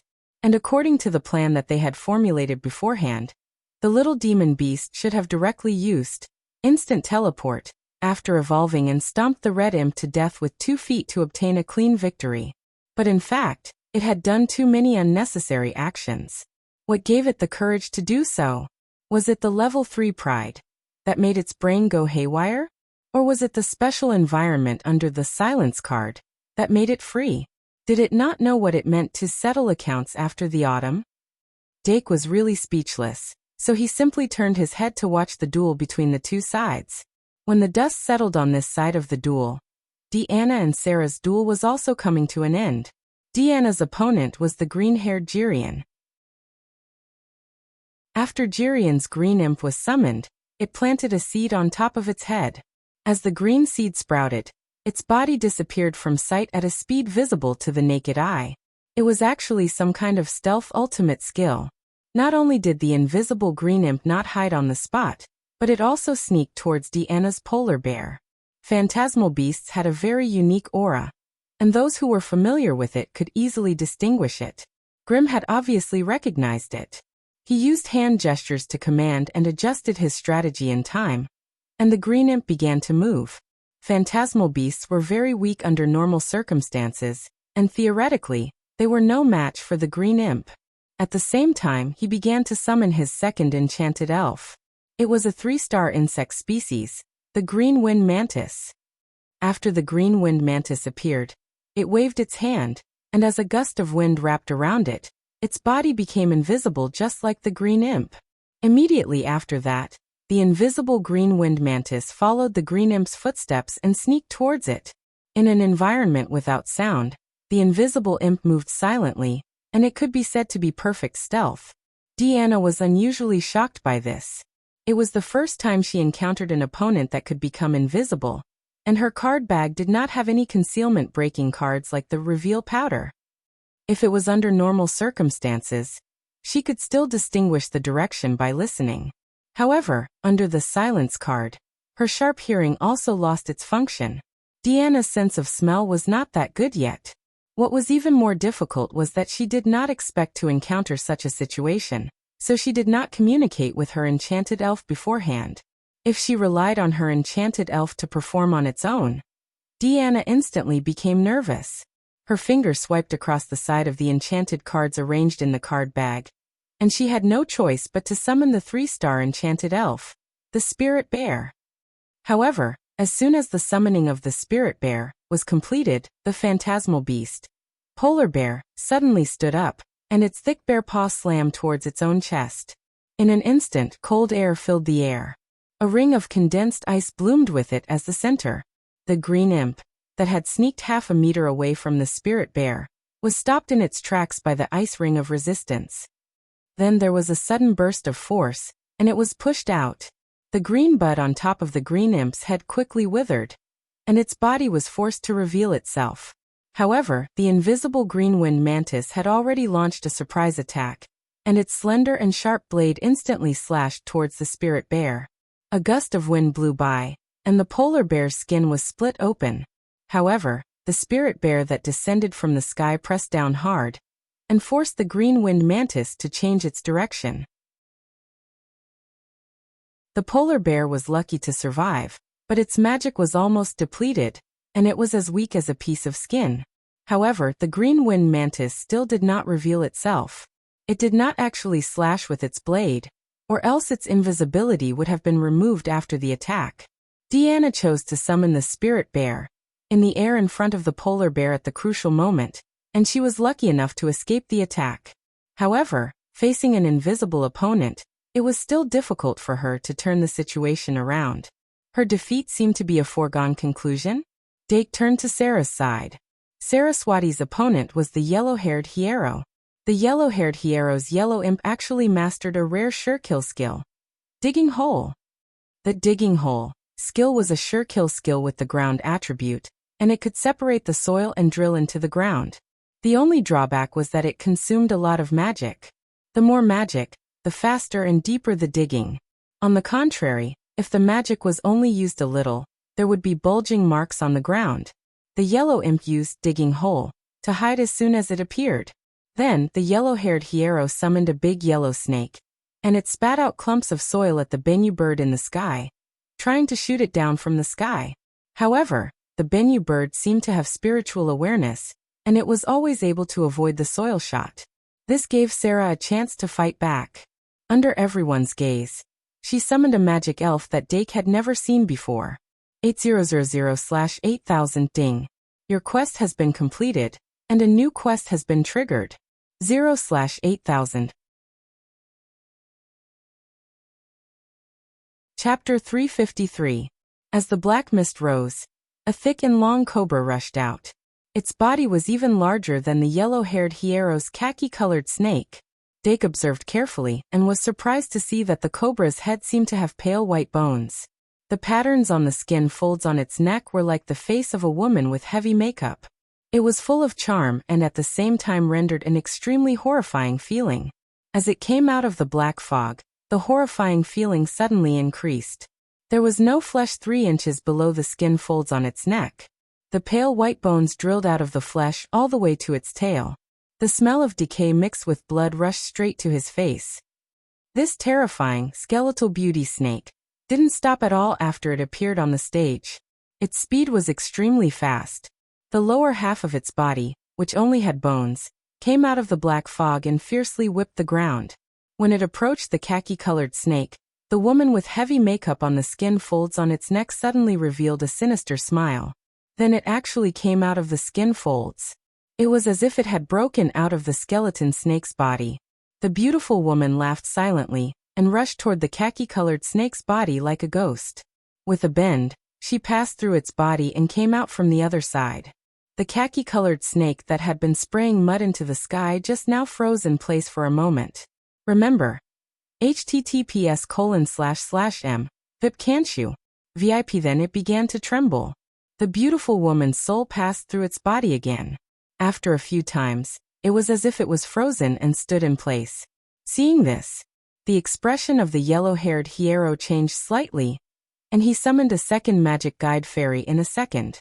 Because the 1-star magic guide spirit he summoned at the beginning couldn't be used as a sacrifice for a sacrificial summoning, he needed another magic guide spirit to summon a second-tier magic guide spirit.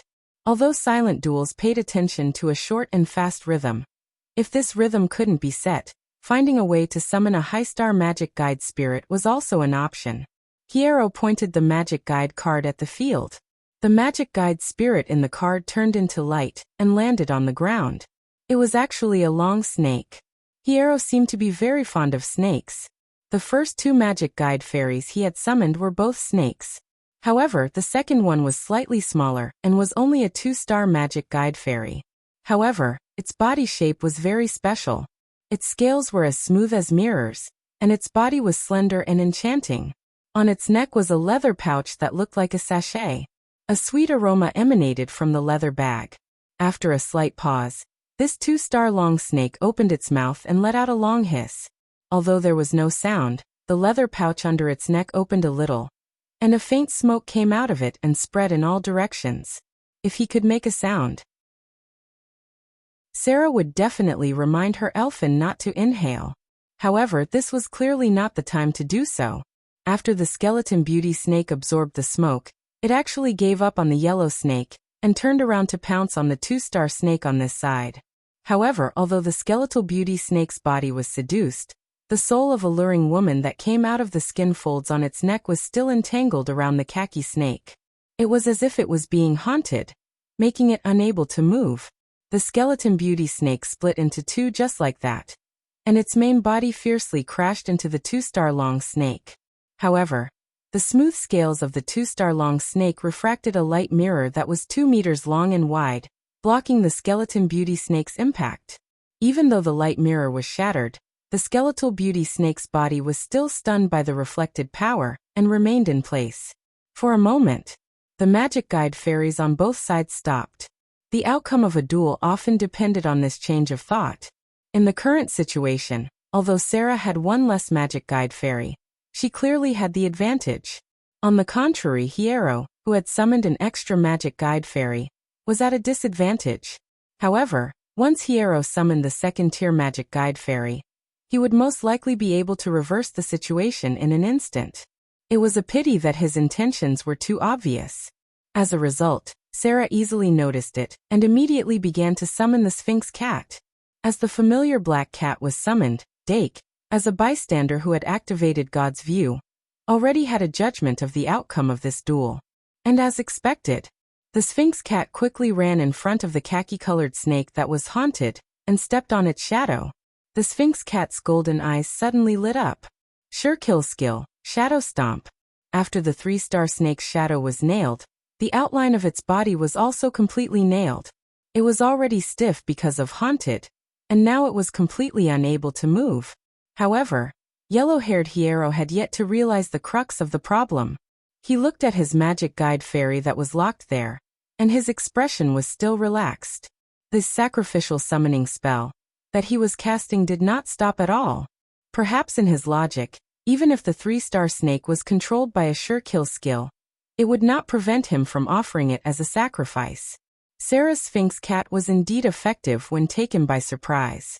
When Hierro successfully activated this sacrificial summoning spell and prepared to offer the 3-star snake and 2-star snake as sacrifices, he discovered that the 3-star snake was forcibly suppressed by the Sphinx cat's power while it was being sacrificed.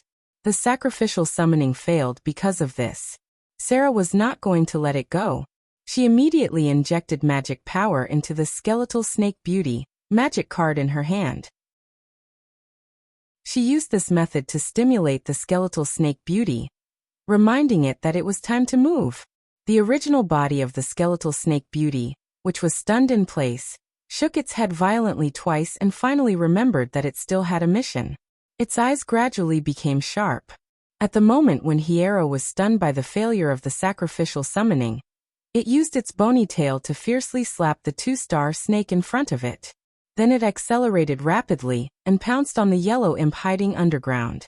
How to deal with a magic guide fairy hiding underground? There were many answers. However, the skeletal snake beauty used the most clumsy method. It stuck its head out, clamped the skin on its neck, contracted its bones, and drilled into the cave. Although the yellow imp had a godly skill like digging hole, its magic power was not enough to support it to dig too deep. Therefore, after only a few seconds, it was bitten to death by the skeletal snake beauty in the cave. At this point, the outcome of the duel had been decided. Red-haired Fernandi, who was nervously looking over there, suddenly lost his strength. If his failure was an expected sacrifice, then yellow-haired Hierro's failure was completely unexpected. But a loss was a loss. As third-year students, they could not go back on their words. Let's end it here. Fernandi took out the silence card and turned to look at his last companion, Jirian. Whether Jirian won or not, it would not affect the overall situation. If there were no problems, he was ready to directly remove the ban and quickly leave. After losing to a first-year student, he could no longer shamelessly stay here. But as soon as he turned his head, he happened to see his green-haired companion with a worried face. He looked at the field again. The old bear condensed from light had actually put Deanna's magical beast, polar bear, on its shoulder. The spirit bear, which was taller than a 2-story building when it stood upright, was slowly strolling in the field.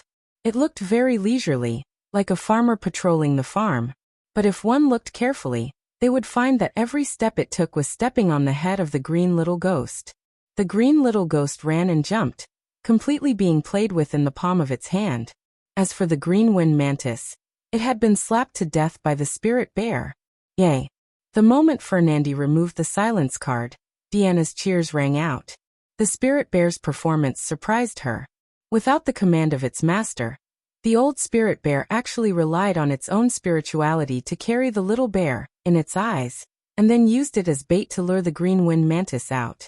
While the green wind mantis was unable to turn around in the air, the bear's millstone-sized paw came down and smashed it down. Deanna blessed it with strength of the bear in time, causing its attack to skyrocket by 900 points. With just one paw, the green wind mantis was smashed into a mantis pie. The duel after that became the spirit bear's entertainment time. At #yen%%. The voice that suddenly recovered covered the foul language of the demon beast. The first-year students all gathered around excitedly. The result of the three of them winning was unexpected. But it was even more exciting. Deanna skipped in front of Dake, stopped in her tracks, and looked up at him. Dake couldn't help but reach out and pinch her cheek, and Deanna chuckled. Sarah reached out and waved her hand, keeping the magic elf back into the card, and walked over quickly. She looked like she hadn't had enough, and seemed to be quite dissatisfied with the third-year student opposite her. Is this the third-year student? How ridiculous. Although the voice was low, it still spread out. The yellow-haired Hierro clenched his teeth, but Fernandi reached out and pressed his shoulder in time, making him regain his composure. Let's go, Fernandi said in a low voice. The green-haired Jirian also walked over and said helplessly, a loss is a loss, they're very strong. Hierro was indignant. If it's an official duel, Fernandi said, there will always be a chance to meet them. When the time comes, we can't underestimate them. Hierro lowered his head. When the time comes. On the other side, after Dake said a few words to the people around him, he walked in the direction of the red, green, and yellow trio. He maintained appropriate politeness and said to Fernandi, who had the best impression of him, Senior, since the result of the duel is out, then the boss of the second floor belongs to us? Fernandi sighed. He really couldn't get angry with this junior, who was full of noble demeanor. He immediately said, the boss inside should be a two-headed demon with an ox head and a lion head. The ox head has endless strength, and the lion head can roar and repel the enemy. You guys be careful. Dake was startled. He didn't expect this senior to be so kind. He couldn't help but say again, thank you for telling me. May I know senior's name? Fernandi waved his hand. Just call me Fernandi. Then he said goodbye and quickly left with his other two companions. It was clean and tidy. After the three people left, Doran came over and said, they don't look like bad people. Dake shook his head. How can there be so many bad people? Then he turned to all the students present and said, just now, that senior Fernandi said something. The boss behind the iron gate was a type of two-headed devil. It has two heads. One is an ox head. Its main strength. It should have a sure kill skill that increases its strength. But if that's the case, then there's no need to worry. We need to pay attention to its other head, the lion head. The lion head can roar and repel the enemy.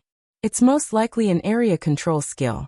After you enter, pay attention to protect yourselves. It's best to stay away from the boss. He was very detailed. Some people even suspected that Fernandi said a few words to him. Remember all of it? Seeing that some people were distracted, Dake immediately increased his tone. Although he was a latecomer, at this moment he was clearly the core of the team. The two girls who were distracted quickly calmed down. Dark glanced at them and said, since we've decided to challenge a tier boss, we should be careful about it. Professor Nini said more than once that the boss and the monsters of the same level are two completely different levels. If you don't want to trigger the dungeon escape device and go to the infirmary with those two, it's best to be alert. Those two. Who are they?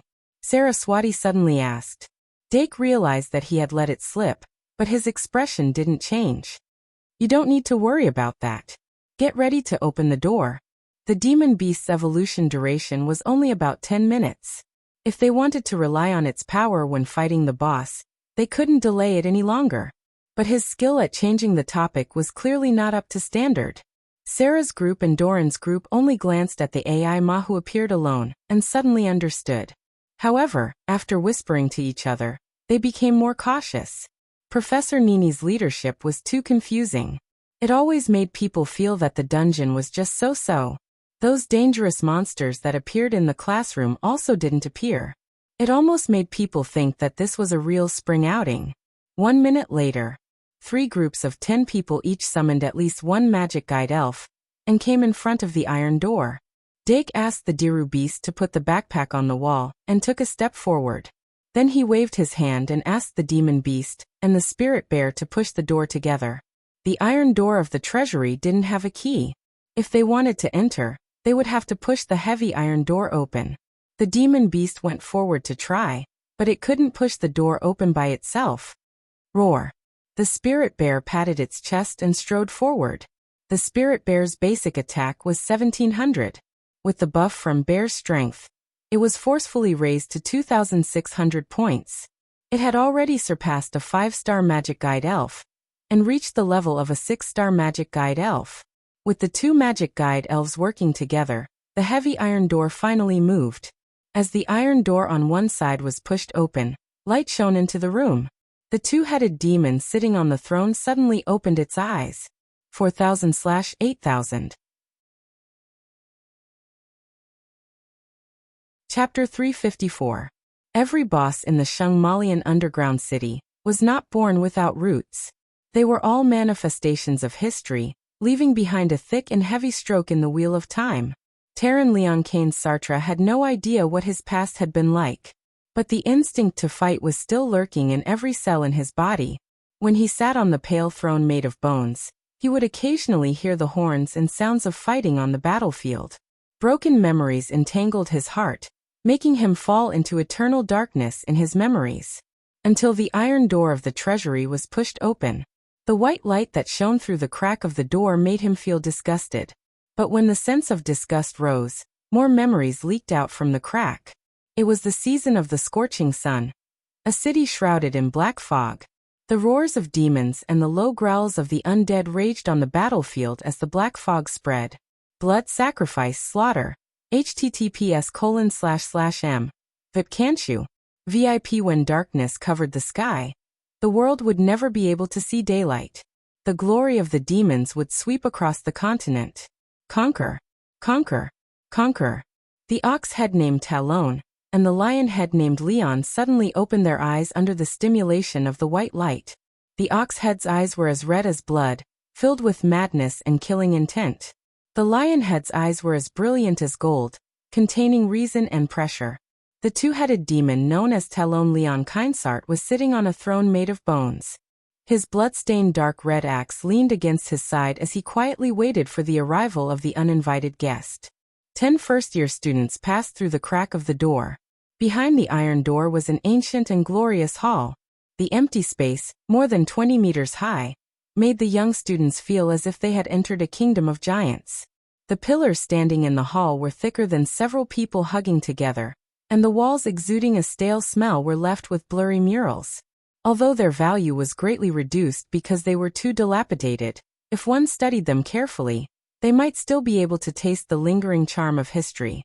After entering, Aima Métis was attracted by the murals carved all over the walls. She couldn't help but think of the set of murals that she had recorded with Dake. The mystery of the murals was still unsolved, and it was still the link between her and him. Saraswati, on the other hand, did not say a word. As the daughter of the wise one of the ancients, she had seen too many similar things.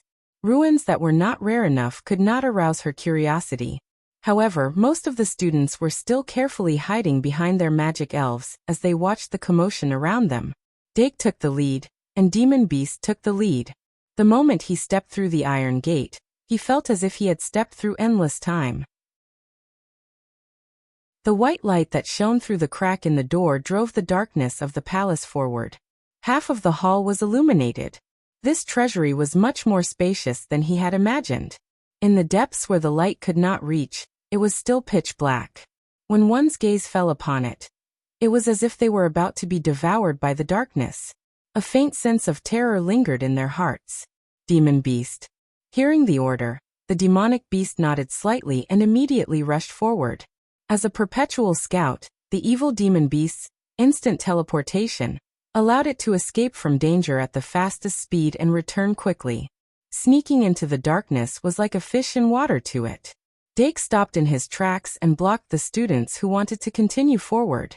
He had limited knowledge of the students other than Deanna and Luo C, and he could not make reasonable adjustments based on their card sets in a short time. However, what they were about to face was only a level boss from the second level of the underground city. Under normal circumstances, a level boss would not exceed the second tier. That was the highest level boss would be a level 6 star. Even though tier bosses could obtain an endless supply of power from the dungeon, their basic attributes were much higher than ordinary magic elves, especially their mana, which represented life, was shockingly abundant.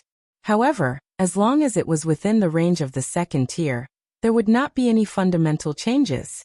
Dake thought of a way to deal with it and kept his brain active. However, a moment later, his expression changed drastically. A stream of light flew out from the darkness and entered the magic card in his hand. Demon Beast dead.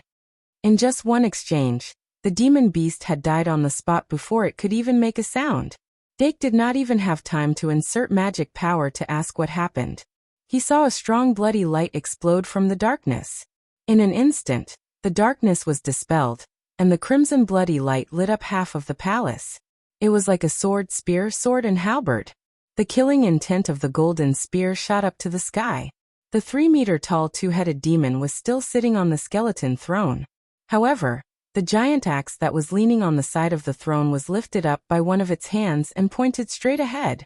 The dark power on the blade of the axe was quickly absorbed, causing the bloody light on the surface of the axe to become even stronger. It slammed its giant axe down, and the sound of metal clashing spread out. As the sound wave spread, the strong killing intent also burst out in an instant. It was almost visible to the naked eye as it radiated outwards, passing through the bodies of the little magisters. Ah!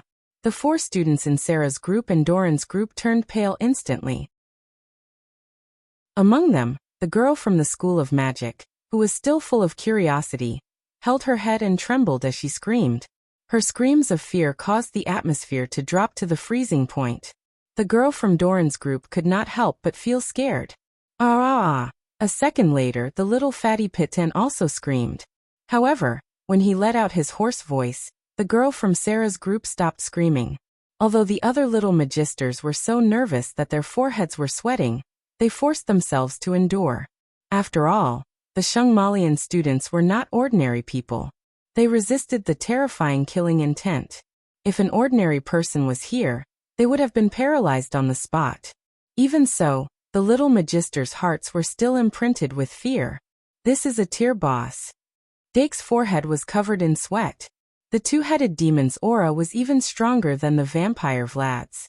Even the demonic dragon they encountered in the secret passage did not have this kind of aura, not to mention the vampire count that Vlad summoned. If there was one that could compare, it would be the moon god that had revived in the moon god temple. However, the pressure it gave off was completely different from the moon gods. And this was only a tier boss from the second floor of the underground city. Is it really only a tier 2 boss? Dake softly called out. The Diru beast had already walked in front of him, and was fully focused on the two-headed demon on the skeleton throne. It was able to instantly kill the demon beast. It should have used the power increase method that Senior Fernan mentioned. Its attack power must have exceeded 4,000 points. And to be able to stop the demon beast from teleporting, it probably has a skill that can instantly control it. I just don't know if it has already entered cooldown. Also, I need to pay attention to its giant axe. While he was deep in thought, Dark abruptly focused his attention and shouted, "Get ready, it's about to rise." The demon beast's instant death aroused Dake's fighting spirit. He moved his fingers and pinched 2 magic cards between the joints of his index and middle fingers. After his reminder, the rest of the students immediately got ready. AI Ma summoned the gold coin bug. A giant orange bear appeared beside Deanna, and Sarah had a secret ritual card in her hand. Even Luosi summoned the Mobius bug. At this moment, the two-headed demon stood up from the throne. Its body was robust and broad, and the muscles on its arms were as hard as rocks. Its whole body was covered with thick and long fur, and it only had clothes below its waist. The bull and lion heads on its neck were even more terrifying. Although it didn't have any armor, the two-headed demon's body was covered with scars, which were obviously the symbol of its achievements. After getting up, the eyes of the two-headed demon's bull head emitted a scarlet blood light. Conquer. It let out a deep roar, and its tyrannical aura became even more berserk. The blood light that flowed out from the bottom of its eyes spread all the way to its shoulder, and wrapped around its right arm. It fused with the dark red giant axe like fresh blood. The totem emitted a blood mist. Its right arm swelled and thickened at a speed visible to the naked eye, and its strength skyrocketed. Perhaps it was the accumulated power of this arm that had instantly killed the evil devil beast. After completing a new round of accumulating power, the two-headed demon held the giant axe upside down and stepped forward. Its legs didn't move quickly, but each step was extremely wide. After 2 or 3 steps, it suddenly started to run, and in a short moment, it crossed half of the hall. Then it leapt up and swung the giant axe with its right arm, smashing it fiercely into the crowd. There was no unnecessary prelude, and this level of boss didn't even have the usual opening speech. There was only killing in its eyes.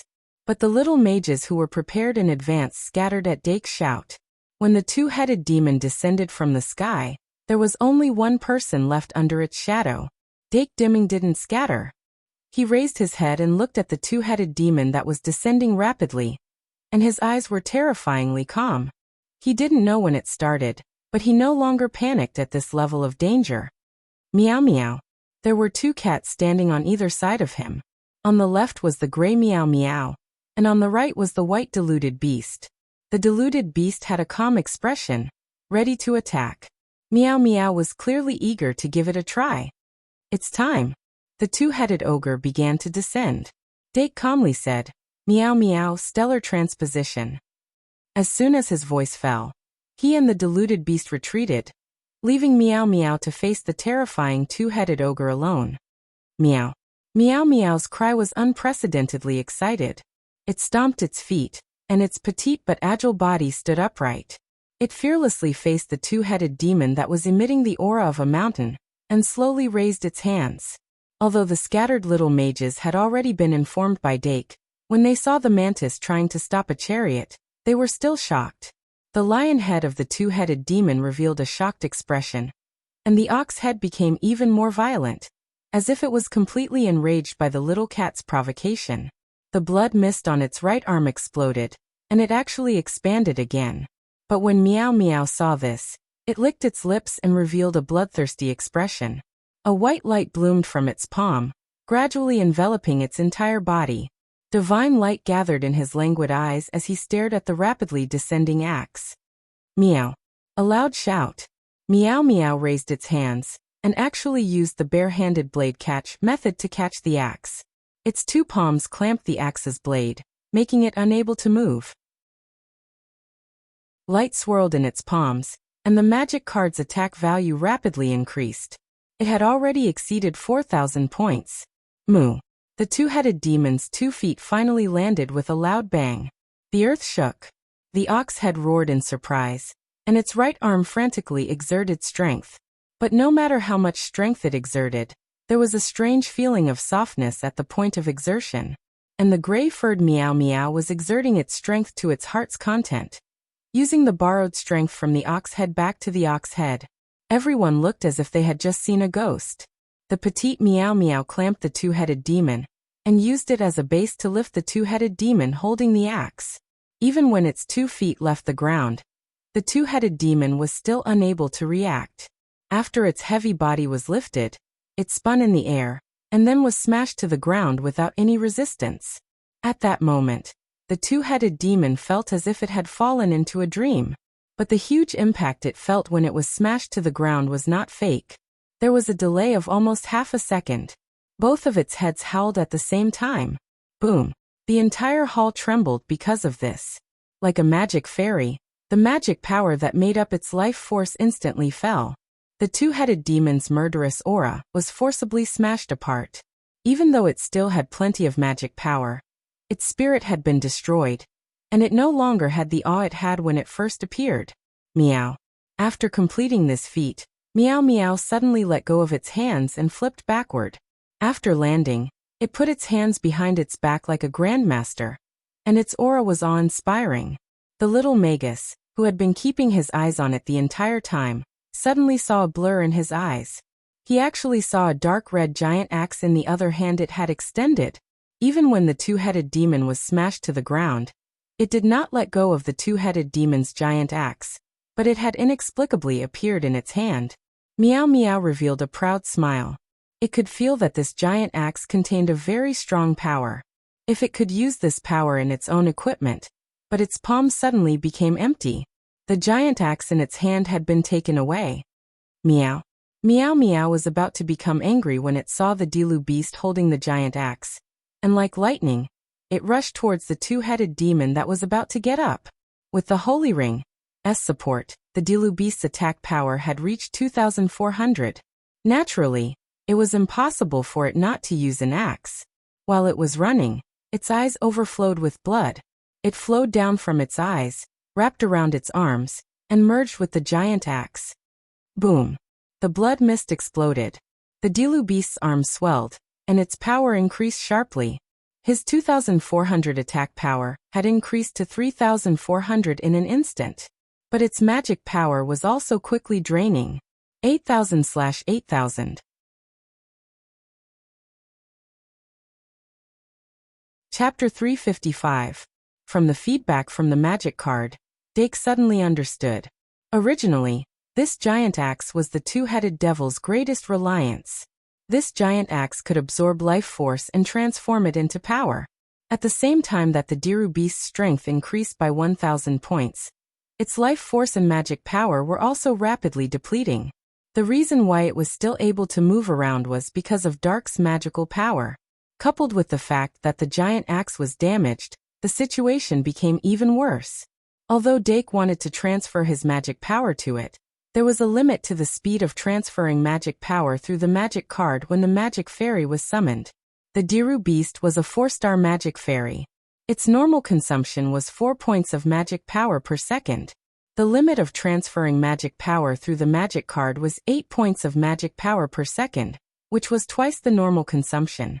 Moreover, the Archmage had to ensure the stability of the magic power transfer, and the magic fairy's magic power movement couldn't be too intense. Otherwise, the magic power transfer would be greatly reduced. In other words, when the Diru beast was fighting, Dake's magic power support was extremely limited. Otherwise, he would be very willing to bear the magic power consumption of the giant axe. While the Diru beast was rushing towards the two-headed devil, he quickly calculated. Remember the website, MVIP can't you? VIP. The giant axe absorbed around 10 points of magic power per second. The Diru beast's magic power was 1,500 plus 500 points. This meant that under normal circumstances, it could only maintain this state for about 3 minutes and 20 seconds. 3 minutes and 20 seconds. It was only 20 seconds more than the 3 minutes of a certain glowing alien. If it was hit by 1 or 2 attacks in the middle of the battle, the duration would be even shorter. However, this didn't constitute a reason for the Diru beast to stop. The Diru beast's speed was constantly increasing. The sacred ring on its tail emitted a white light. As it ran, it drew out a snow-white stream of light. It actually produced a trace of beauty that was completely opposite to the bloodthirsty giant axe. The two-headed devil was only halfway up when the Diru beast's vigorous figure entered his vision. Ha! Only a loud shout was heard. The Diru beast seemed to have copied the two-headed devil's movement. After jumping high, it borrowed the force of the fall and suddenly chopped down with the giant axe. Roar! The lion head of the two-headed devil cultivator suddenly let out an explosive roar. Under its reminder, the ox head actually forcefully twisted its body, raised its thick right arm to block, and used its steel-like 5 fingers to pinch the blade of the huge axe. However, the strength of the Dilu beast's strike was extremely great. It actually managed to forcefully press down the right arm, and a sinister wound appeared on the palm of the Dilu beast. The two-headed devil cultivator was forced to loosen his 5 fingers. The Diru beast took the opportunity to retrieve its giant axe. Using one of its legs as a base, it suddenly spun the giant axe. Borrowing the force of the rotation to increase its strength, it once again chopped towards the two-headed devil's ankle. Roar! The two-headed devil cultivator immediately let out 2 miserable shrieks. Half of its right ankle had been cut in. His tendons were torn, and blood was gushing out. Cat eyes! The sudden command caused the Dilu beast to widen its eyes as it retracted its axe. A scarlet light flashed in its eyes as it stared fiercely at the ox head. The ox head Talon had a violent temper and was bloodthirsty by nature. It was also the time when its heart was filled with anger. Being stared at by the cat eyes, its ferocity was completely aroused, and the bloody light in its eyes became dark red. Cat eyes emit light from the eyes, causing the opponent to fall into confusion. There is a chance that the opponent will attack itself. The cat eyes' mechanism to cause confusion was successfully triggered. The ox head Talon suddenly turned his head and bit towards the lion head Leon on the left. Although the lion head Leon sensed that something was wrong, how could it avoid the head on the same shoulder? Fresh blood suddenly appeared. The ox head Talon bit the lion head Leon's right ear. And then with a ripping sound, the ear was forcefully torn off. Roar! Amidst the blood-curdling screams, the lion head Leon's inner bestial nature was completely aroused, and its originally calm eyes became bloodshot. The two-headed devil cultivator gradually lost its rationality, relying on the suppression of the cat eyes. The Dilu beast obtained precious time to breathe. Its eyes focused, and taking advantage of the fact that the two-headed devil cultivator had not recovered, it once again swung the giant axe. However, although the lion head's bestial nature was aroused, it still reacted at this time. It endured the ox head's bite, twisted its waist, and manipulated its 2 thick arms into 2 fists. Its right arm suddenly swept horizontally, forcing the Dilu beast away, and its left arm became a giant hammer, fiercely hammering down from above. Although this hammer did not hit the Dilu beast, when it landed on the ground, it created a strong shockwave, and actually further shook the Dilu beast away. Roar! In the roar, the two-headed devil cultivator finally stood up again. Although its momentum was broken, its ferocious aura did not weaken at all. As for the wound on its right ankle, it was also rapidly healing in the blood mist. As long as it was given a little time, it would completely recover its ability to move. However, the Dilu beast was not fighting alone. In other words, Dake Dimming was not fighting alone. The black cat that looked like an alien, and the bone snake that had a beautiful woman's pattern on the skin folds on its neck had already approached silently. Skeleton beauty snake, alluring woman's soul. Sphinx cat, shadow step. The alluring woman's soul that came out from the neck of the skeleton beauty snake floated like the wind towards the two-headed devil cultivator, passing through its body, causing its body to stiffen. The Sphinx cat silently appeared behind the two-headed devil cultivator, and stepped on its shadow. Then, the gold beast with golden wings on its back, gold coin bug, descended from the sky. As it flew over the head of the two-headed devil, 2 golden arrows shot out from its wings. Shockingly, they were aimed at the eyes of the ox-headed devil. With the reaction of the two-headed devil cultivator, the golden arrows could not hit it. However, the ox head was in a confused state, and its outline was fixed by the shadow step, so it did not dodge at all. At the crucial moment, the lion head that had just been bitten off one of its ears, returned good for evil, forcibly broke through the shadow step's restriction, and fiercely collided with the ox head, causing the 2 golden arrows to brush past its ears. Even so, the golden arrows undoubtedly attracted the lion head's attention. After the Dilu beast obtained enough buffer time, it once again accumulated power. With a light tap of its foot, it leaped up, and actually stepped on the spirit bear's palm. The spirit bear that was still maintaining bear's power, rushed forward like a chariot. Its huge body was not inferior to the two-headed devil cultivator, and it fiercely crashed into the two-headed devil cultivator's abdomen. The Dilu beast stepped on the spirit bear's palm, and once again swung the giant axe. When the spirit bear and the two-headed devil cultivator collided, it suddenly stepped forward and gathered all the strength in its body to slash with the giant axe. Hiss! Hot blood sputtered out. The two-headed devil cultivator's abdomen was actually cut open by the Dilu beast's axe. The blood stained the giant axe, and it instantly disappeared. The Dilu beast felt that its right arm was getting heavier, and its face could not help but become gloomy, until the 2 bottles of potion exploded on top of its head, and the scattered magic seeped into its skin. Only then did it slightly recover. Dake, who had used 2 bottles of energy potion in succession, was very clear that the 400 points of magic could only support the Dilu beast for half a minute. A sense of urgency that he only felt during an official duel appeared on his face, and at the same time, excitement appeared in his eyes. 3 seconds later. In the name of Dake Dimung, magic guide summon Trash Slime. In the name of Dake Dimung, magic guide summon Horned Hawkman. In the name of Dake Dimung, magic guide summon Big Milk Can.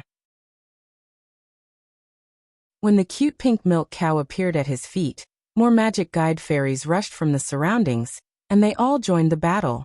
It was clear that with Dake taking the lead, and Sarah and the other 2 joining the battle, the rest of the little magisters also gathered their morale.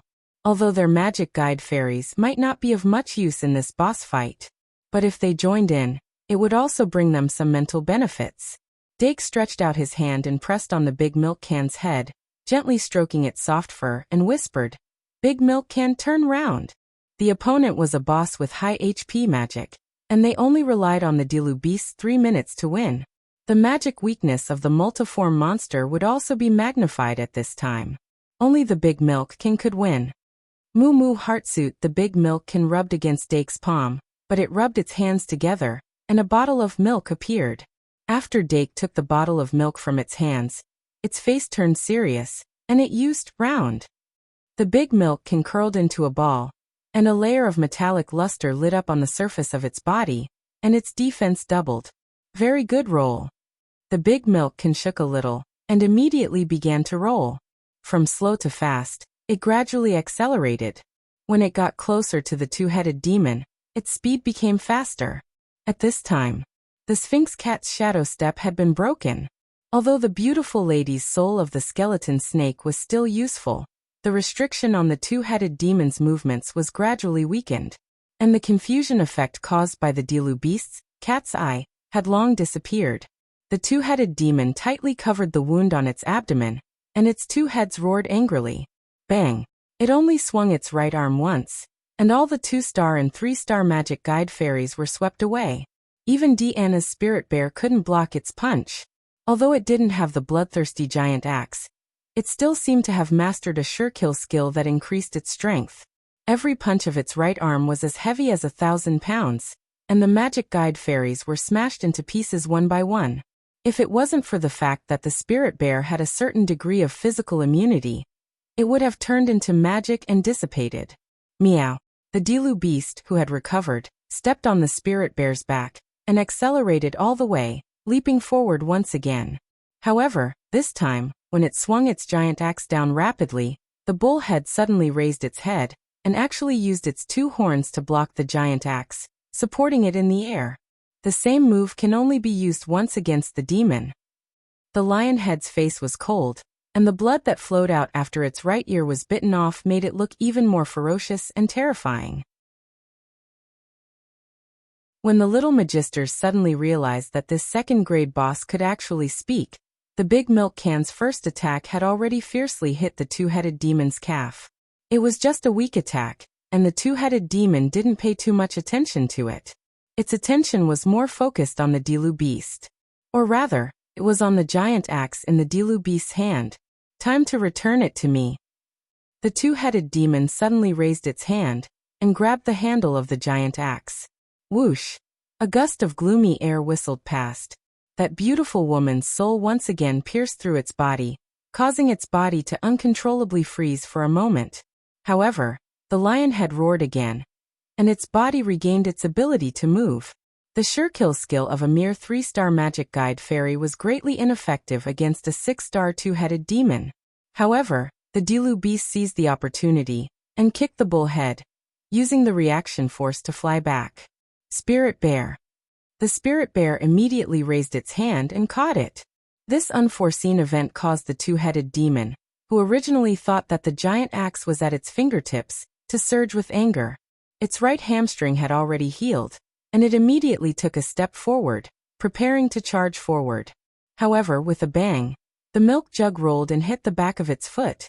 Although the force of this collision was still not great, it had already reached a level that could not be ignored. The two-headed demon turned around to catch it, but a box filled with gold suddenly appeared in its vision. Magic card, golden treasure box. Greed for wealth appeared in the two-headed demon's eyes. It subconsciously reached out to grab it, but its 5 fingers swept past, and the illusion was instantly shattered. The two-headed demon almost immediately broke free from the temptation of the golden treasure box. However, at this moment, the big milk can had already rolled away. The lion had made a prompt decision, gave up the big milk can, and continued to charge toward the Spirit Bear and the Dilu beast. The man was here, and the axe was here. Being robbed of one's weapon was the greatest humiliation for a warrior. And on the Spirit Bear's back, Meow Meow, who received the order at the last minute, reluctantly handed the milk can to the Dilu beast. The Dilu beast was instantly overjoyed, and ate it in one gulp. In an instant, half of its magic power that was almost depleted was restored. That was enough to support it for more than a minute of intense exercise. Therefore, it did not hesitate to raise the giant axe again, and burst out with a burning battle intent, charging toward the two-headed demon from the front. Without the giant axe, the two-headed demon could only rely on its own strength to fight against the Dilu beast. However, its seemingly crazy lion head still hid calmness in its eyes. When the Dilu beast pounced again, the bull head controlled its arms to meet the attack. The lion head, while the two sides were fighting, suddenly raised its head and roared. Sure kill skill, Beast King roar. Roar. This roar was so sudden. It was not used when it was sent flying, nor was it used when its abdomen was cut open. But it was waiting for this moment. The Dilu beast was unprepared for this terrifying roar. Its petite body flew out like a kite with a broken string. However, when it flew away, it still firmly held onto the giant axe. When its magic power was exhausted, it suddenly exerted force and threw the giant axe in the direction of the door. The giant axe cut through the air, and fell in an arc, half-dragon man. Teddy Dolong's loud shout resounded through the hall. A half-dragon half-human magic guide sprite suddenly jumped up, and its dragon claws that were covered with scales grabbed the flying giant axe. It's finally my turn. Dolong's eyes were filled with excitement. Card name, half-dragon man. Type, elf card. Level, *****. Race, dragon. Attribute, dragon. Magic power, 1400. Attack, 1400. Defense, 1300. Sure kill skill, dragon scale armor, dragon bloodline, a dragon species known for its strength. A 3-star overlord that was not inferior to a giant monster. This was Dolong's newly refined magic guide sprite, half-dragon man. The half-dragon man with a dragon head and a human body was covered in dragon scales, and a short dragon tail was dragged behind its buttocks. Its sure kill skill, dragon scale armor, was a passive skill, which was the dragon scales that covered its entire body like armor. The skill-turned dragon scales were guaranteed in terms of strength, increasing its defense by a full 300 points. Therefore, the actual defense value of this half-dragon man was 1,600 points. It had already exceeded the limit of 3 stars. As for the other sure kill skill, dragon bloodline, it was a sure kill skill that could be actively activated, causing it to grow wings, a dragon tail, and activate the dragon bloodline. Under the condition of activating dragon bloodline, the 3 attributes of the half-dragon man would increase, and it would also obtain a certain degree of magic power recovery ability.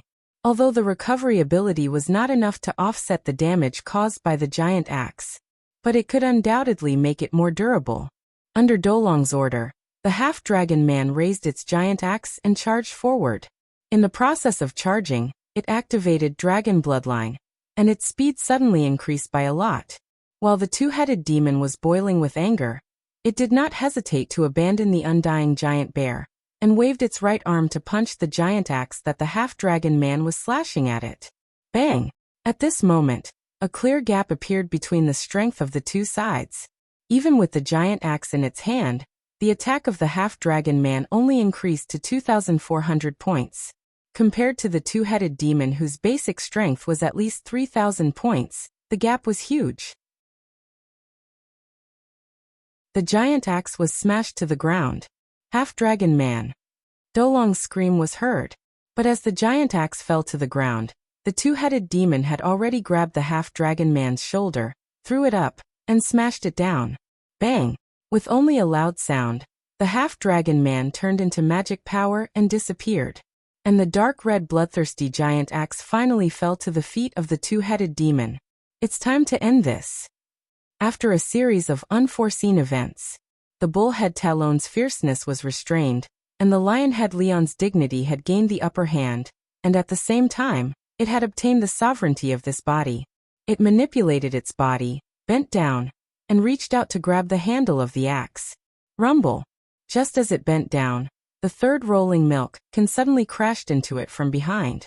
The eyes of the two-headed demon flashed, and the moment it grabbed the handle of the axe, it turned around at high speed.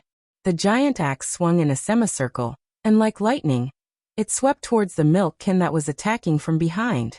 The momentum of the milk can rolling became stronger each time. The increase in strength was more obvious each time. As long as one calmed down and thought for a moment, one would be able to foresee the hidden danger. The lionhead Leon was not like the bullhead Talon who was confused by the desire to kill.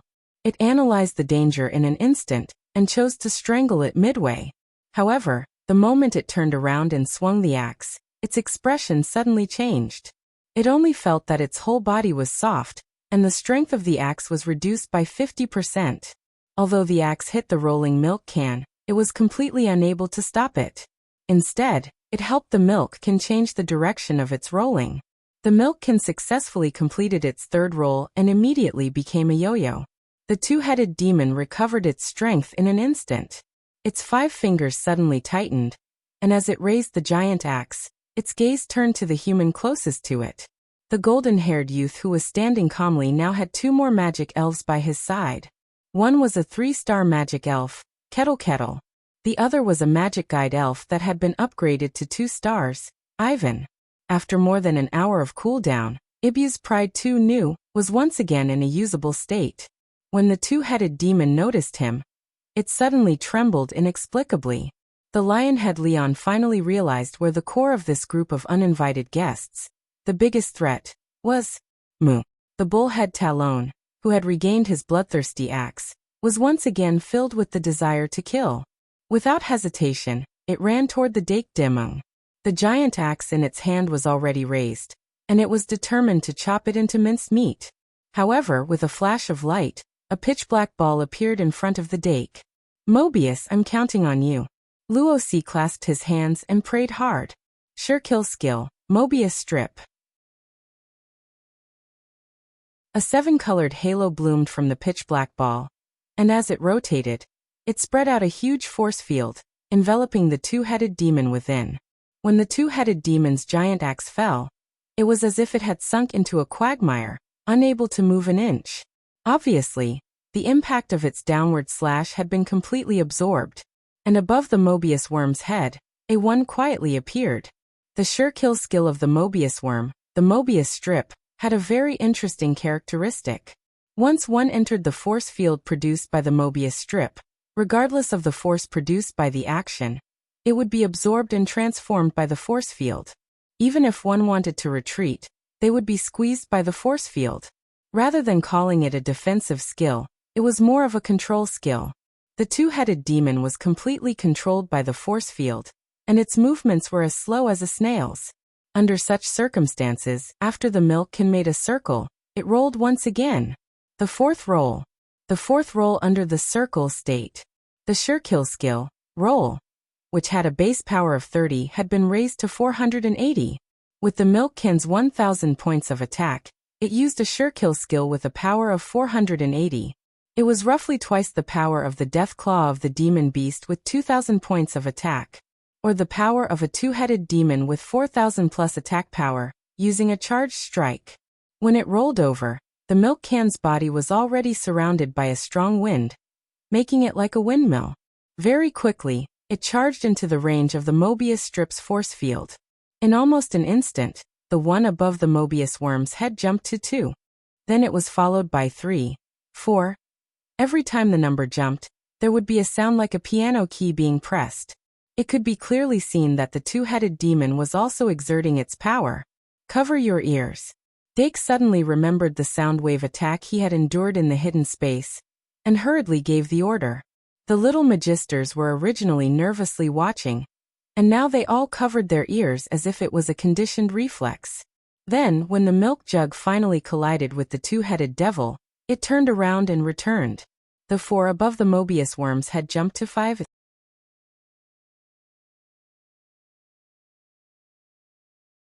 Chapter 356. From 1 to 5. Only a very short period of time had passed. After being touched by the milk jug, the two-headed devil was clearly enraged. Its exertion of strength greatly increased, and the muscles of its right arm that was holding the bloodthirsty Greytax bulged even more. Thick and long blood vessels protruded from its skin, causing the scars on its arm to appear as if they were about to split open. Ha! The two-headed devil stomped its foot. The 5, on top of the Mobius worm's head instantly jumped to 6. Immediately after, when it widened its blood-red eyes and swung its Greytax at the Mobius worm, it was as if it was breaking a 1,000-layer jelly. The corners of its eyes were clearly raised, and its 4 eyes were blood-red. Its aura was extremely shocking, but the way it swung its axe was weak, like a two-headed girl without the strength to truss a chicken. It was extremely strange. However, after adapting to the discomfort, the two-headed devil was clearly able to exert more strength in this force field. Although its axe was extremely slow, it was approaching the Mobius worm at a definite speed. However, just as the blade of the axe was about to touch it, the 6, on top of the Mobius worm's head finally jumped to 7. Website. https://m. VIP can't you? VIP. This meant that the Mobius worm's energy scale had reached its peak. The energy it absorbed and transformed through the Mobius loop was stored in the energy scale. Once it reached its peak, the force field of the Mobius loop would instantly disappear. The two-headed devil suddenly recovered its strength, and its entire body was slightly unbalanced. However, it took advantage of the momentum to lean forward, and the Greytax ignited with a bloody light as its roar soared to the sky. That axe gathered strength at an extremely fast speed, and along with the roar of the two-headed devil, it fiercely chopped down on the Mobius worm's body. In that instant, the continuous buzzing sound from the core of the Mobius worm instantly erupted. It was a sure kill skill that originally had almost zero power. Ultrasonic wave. However, after the energy scale reached its peak, the energy absorbed by the Mobius worm was completely released through the ultrasonic wave. Although there would be a large loss in the transformation of energy, the power of the ultrasonic wave still exceeded the limits of the first tier of magic elves. In an instant, the explosive sound of the ultrasonic wave spread out like a tide. The two-headed devil that was closest to the attack was actually blown away by the supersonic wave. It would never have imagined that the black sphere could release such a terrifying impact just as it was about to kill the Mobius worm. If it was just a physical impact, it would have been fine. Its brain was invaded by the sound waves. The sound that was extremely similar to the sound of nails scratching glass stimulated its two brains to the point that they almost exploded. As a result, even more chaotic memory fragments surged out. Bang! The two-headed devil cultivator let out a painful wail after falling. The lion-headed Leon's face was distorted because of this, and he suddenly crashed into the bull head on the right. Minotaur Talon's eyes reddened as he took the hit. He turned around and retaliated fiercely. The two sides actually collided with each other. However, this strange scene did not attract the attention of many people. When the little archmages were hit by the indiscriminate sound wave attack, they all clutched their heads in pain. Even though they did not bear the brunt of the impact, the ear-piercing sound waves were still unbearable. For a moment, both sides lost their will to fight. Only the milk can was still persistently rolling. After leaving the range of the force field, the power that it had accumulated through the 4 rolls gradually exploded. Due to the high speed of rotation, the air current had already surrounded its body, causing it to become like a storm wheel. It was abnormally terrifying. The sound waves were blocked by the wild wind, and did not have much of an effect on it. As it rolled, including the air current, its diameter was already more than 5 meters, and it was still expanding. Taking advantage of the 2-headed devil dragon's confusion, the milkkin formed a storm wheel and rolled with an unstoppable momentum. Its momentum seemed to be able to crush everything. However, it was still not enough. Dake struggled to break free from the influence of the sound waves. He then hugged Ebusa and anxiously shouted, "Use help!" Squeak, squeak.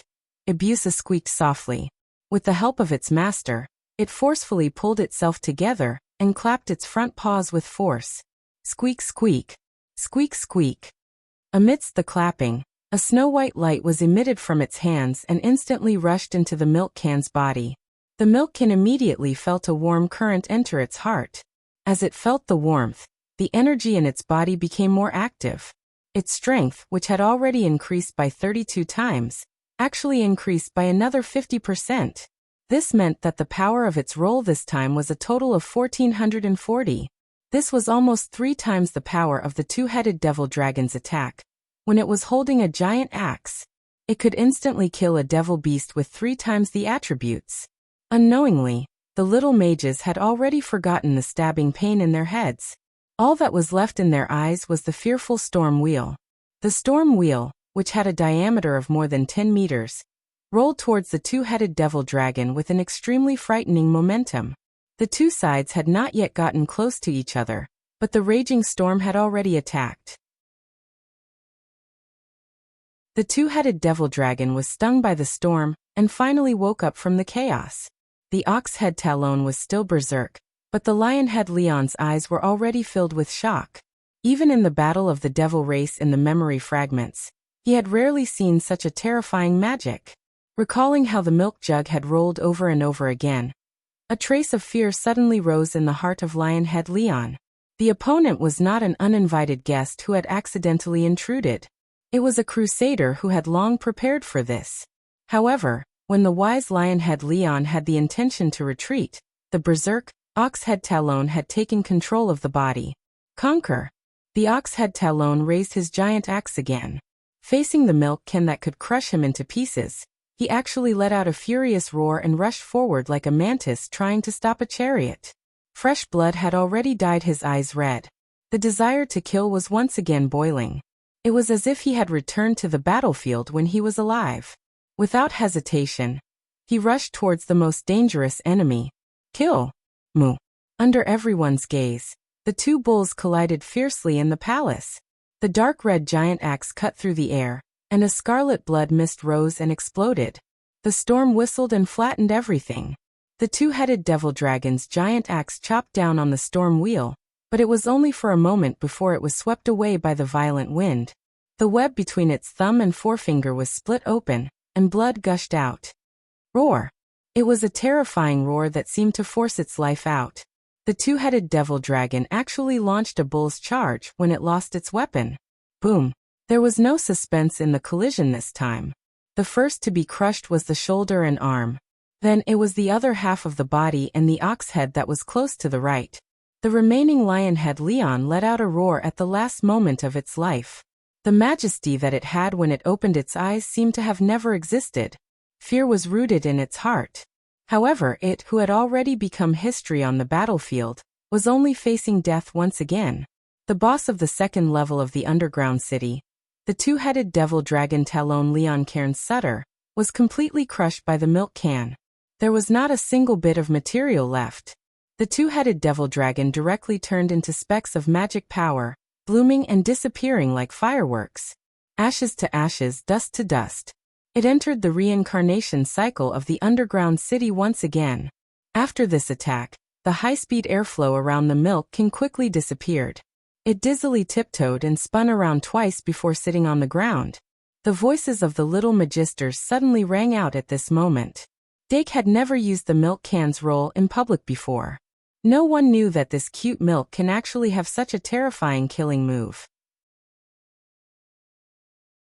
The last rolling attack just now made people suspect that even the third-tier magisters would not be able to withstand it.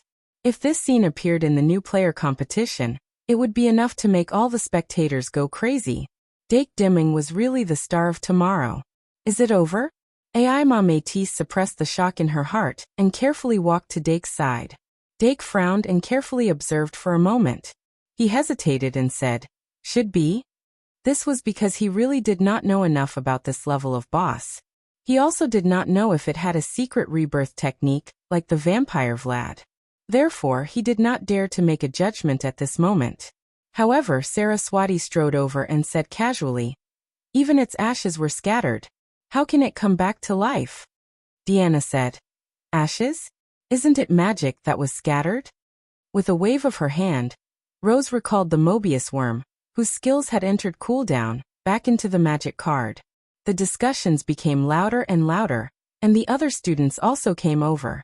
A voice echoed in the spacious palace. Dake bent down and supported the milk can that was wobbling over. Then he used both hands to rub its cheeks and said softly, "Good job." Moo. The milk can immediately became spirited and patted its chest to show that it could still fight. Bzz. Squeak. Huhu and Ibu's head also came in, causing Dake to look around. The Dilu beast walked over with tired steps and quietly stood beside Dake. Dake came back to his senses and picked it up. "Of course I won't forget the most obedient Dilu beast." On the pale face of the Dilu beast, a strange blush suddenly appeared. After Dake put it down, he looked up and saw that Meow Meow was circling around the bloodthirsty great axe. It obviously wanted to put the great axe into its treasure trove, but it was afraid of its ability to devour life. Now that the two-headed demon had been reduced to ashes, this huge axe was probably the most precious spoils of war. "I wonder if there are any hidden treasure chests at the end of this hall?" Dake couldn't help but blurt out when he thought of this. Deanna heard his reminder, and her eyes lit up. She shouted, "That's right, there are still treasure chests." Doran was still in the midst of the joy of defeating the boss. At this moment he also shouted, "A treasure chest guarded by a boss, there should be something good, right?" Thus, more students responded, and the topic of everyone's discussion turned to the treasure chests that had not been discovered yet. However, even though they were talking, no one rushed up to look for it. When Dake felt a little puzzled, he suddenly realized that everyone's eyes were on his face. He couldn't help but be a little stunned. Then he calmly said, "If that's the case, then let's go look for the treasure chests." "Okay." Amazed face, / backslash, / backslash, with Deanna and Doran taking the lead, the little mages immediately ran into the hall. There shouldn't be any more danger, right? Dake couldn't help but relax a little. He didn't put the magic fairy back into the card. He even used the energy potion to replenish the Dilu beast's magic. In the blink of an eye, only AI Ma, Luosi, Sarah and Sarah's follower Heidi were left beside him. A group of 10 people, half of them rushed to the inside of the hall. Even if there was no light there, it couldn't stop their enthusiasm. The girl from the Noble Academy and Doran's group took out a magic card and summoned a bright ball of light, illuminating the surroundings. "Let's go to." Dark took a deep breath and took a step forward. He bypassed Meow Meow, who was still circling around the bloodthirsty axe, and walked towards the skeleton throne on the high platform. In the entire hall, the skeleton throne was the most eye-catching. In the shadow behind the throne, a rat-like monster poked its head out of the shadow. It raised its nose and sniffed, showing a human-like disappointed expression. "Is it already dead? Looks like I'm late." The monster looked left and right. Suddenly, its ears pricked up when it heard footsteps. It immediately burrowed into the shadow and disappeared in the blink of an eye. Dake walked to the back of the skeleton throne. He looked a little puzzled, but didn't find anything unusual. He shook his head and turned to leave. Not long after, the little fatty Pitan shouted, "Found it, I found it! Looks like there really is a treasure chest." Only then did Dark smile, and quickly walked over with the magic elves. A treasure chest, of course, that's a good thing. When the two-headed demon was reduced to ashes, only a treasure chest could soothe his sorrow. Pit-Tan waited for everyone to gather before letting his magic elf open the chests. It was a bronze treasure chest, about a meter long and wide. The ashes covering it made it give off an ancient aura. The chest was locked with an iron chain. But Pixen's magical elf directly broke the lock, making the chain seem like it didn't exist. Looks like it's not a treasure chest monster. The little magisters let out a sigh of relief. Then the magic fairy suddenly opened the lid of the treasure chest in one breath. What hit them in the face was a cloud of dust that suddenly flew up. A few people who were closer hurriedly covered their mouths with their hands, but they still couldn't stop coughing. When the dust settled, they could clearly see the contents of the treasure chest. The first thing they saw was a layer of gold coins on top. It's the currency of the demons. Sarah and AI Ma's voices rang out at almost the same time. 2 and 1 4,000. Today, I owe about 30 chapters. But on the first day, there's always a lot. After that underscore, smiley face, angle, underscore, so there shouldn't be much of a problem. Wait for New Year's Eve and roll for everyone, let's celebrate together.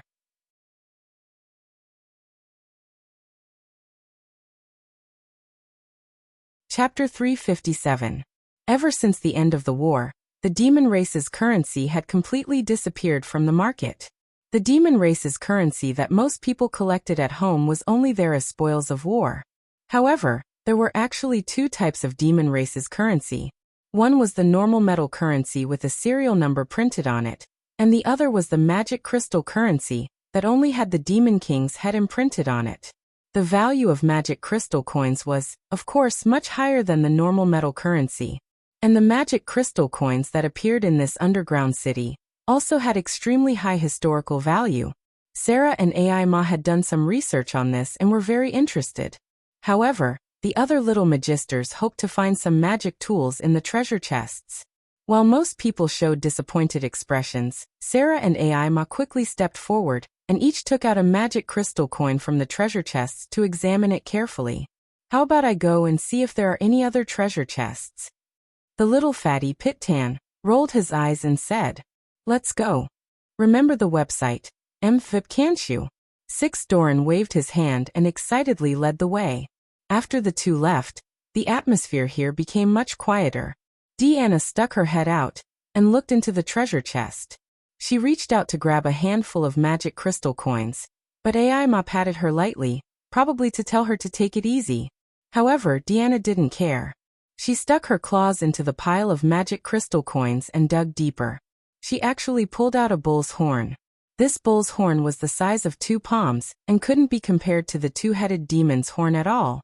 However, it had a kind of sparkling and translucent feeling. It was also a round milky white horn that made people feel quite fond of it. Deanna was immediately happy. "Look what I found." She raised the bull's horn and showed it to Dake. After Dake saw the bull's horn, the regret that he felt from the two-headed demon's ashes finally disappeared slightly. At least there were materials that dropped, although it was in the form of a treasure chest. He whispered, "Maybe there's something else in this treasure chest?" When AI Ma and Sarah heard this, they turned to look at each other. Sparks flashed in their eyes, and then they stretched out their hands at the same time. In the end, AI Ma returned empty-handed, but Sarah smiled proudly. She found another thing from the treasure chest, a bracelet with 6 fangs. A bull's head and a lion's head. Then these should be lion's fangs, right? With that said, Sarah injected her magic power in an attempt to trigger it. However, the bracelet was just a simple bracelet that connected the 6 fangs together. It wasn't some kind of magical tool. In that case, she turned to look at the others. Let's divide the 6 fangs into 3 groups, with 2 fangs in each group. What do you think? The girl from the aristocratic academy in Dolong's group replied, "I don't mind." Sarah nodded and said, "As long as you agree. Then Deanna's horn will be given to Dake's team. They have 4 people in their team, and they have contributed the most. There shouldn't be any problems with this distribution. As for the magic crystal coins in this chest, we'll divide them according to the number of people." Dake smiled slightly, indicating that he didn't have any objections. Sarah's distribution plan was in line with what he had in mind. However, there was still a spoil of war in this hall. He directly opened his mouth and said, "Then how about the two-headed devil's weapon be mine?" Sarah smiled sweetly. "That's how it should be. I think Dolong won't have any objections." As she said that, Dolong's side suddenly cheered. Could there be another treasure chest? Dake subconsciously turned his head, and found that in another corner of the hall, Dolong and Pitan were working together to drag an old treasure chest out. Then the two of them didn't even need the help of the magic elves. With just a tug, they tore off the rotten lock. Dolong proudly inserted his finger into the gap of the treasure chest, and suddenly lifted the lid. The two of them, who didn't learn their lesson, were once again covered in dust. However, this couldn't hide their excitement. The treasure chest was also filled to the brim with magic crystal coins.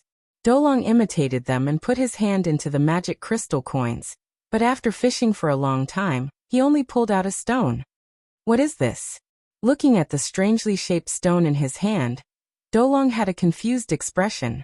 Pitan came over and looked for a long time, but his face was also filled with confusion. Clearly, with their knowledge, they were completely unable to decipher the origins of this stone. Pitan suggested, "Let's ask Sarah." Dolong. That's true. Thus, the two of them excitedly ran back. So energetic. Dake sighed inwardly. The stone that Dolong had discovered was very strange in shape. It was like large and small blocks were melted together. It had a metallic texture, but it wasn't hard. Instead, it had a gelatinous softness to the touch and emitted a unique warmth. It was alive. Although Dake had a vague guess, he couldn't be sure. He also looked at Sarah, who had a better understanding of the stone. Sarah was using magic power to examine it. After a while she exclaimed, "If my judgment isn't wrong, this should be living metal. I didn't expect to be able to obtain such a rare ore from a treasure chest in this dungeon." Aima's heart stirred as she said, "Living metal. Is it a biological ore?" Sarah looked at her approvingly and said, "There's also such a name. Living metal is a type of metal that mimics life. It's between living things and metal, and is the main material for making marionettes." Dolong asked, "What's a marionette?" Sarah spoke with assurance. A marionette can be considered a type of golem, but it's more exquisite than an ordinary golem and more like a human. They have soft skin and smooth joints. Expensive potions flow through their veins. They can metabolize like humans. They also have intelligence higher than ordinary golems. Their intelligence level is between 3.0 and 3.5. They can learn some simple knowledge and express some simple emotions. If one doesn't observe them carefully, it's almost impossible to tell the difference between them and humans. There's actually such a thing? Why have I never heard of it? Dolong couldn't help but be surprised. Sarah casually said, "Marionettes are the entry-level work of a master alchemist. In other words, only a master alchemist has the ability to refine a qualified marionette. And the main material for refining a marionette, living metal, is a specialty of the demon race. In this day and age, it's no longer possible to produce marionettes. It's natural that you haven't heard of it." Master alchemist. Fatty Pitan suddenly slammed his fist against his palm. "Then if we give this piece of living metal to Professor Kazair, will we get extra credits?"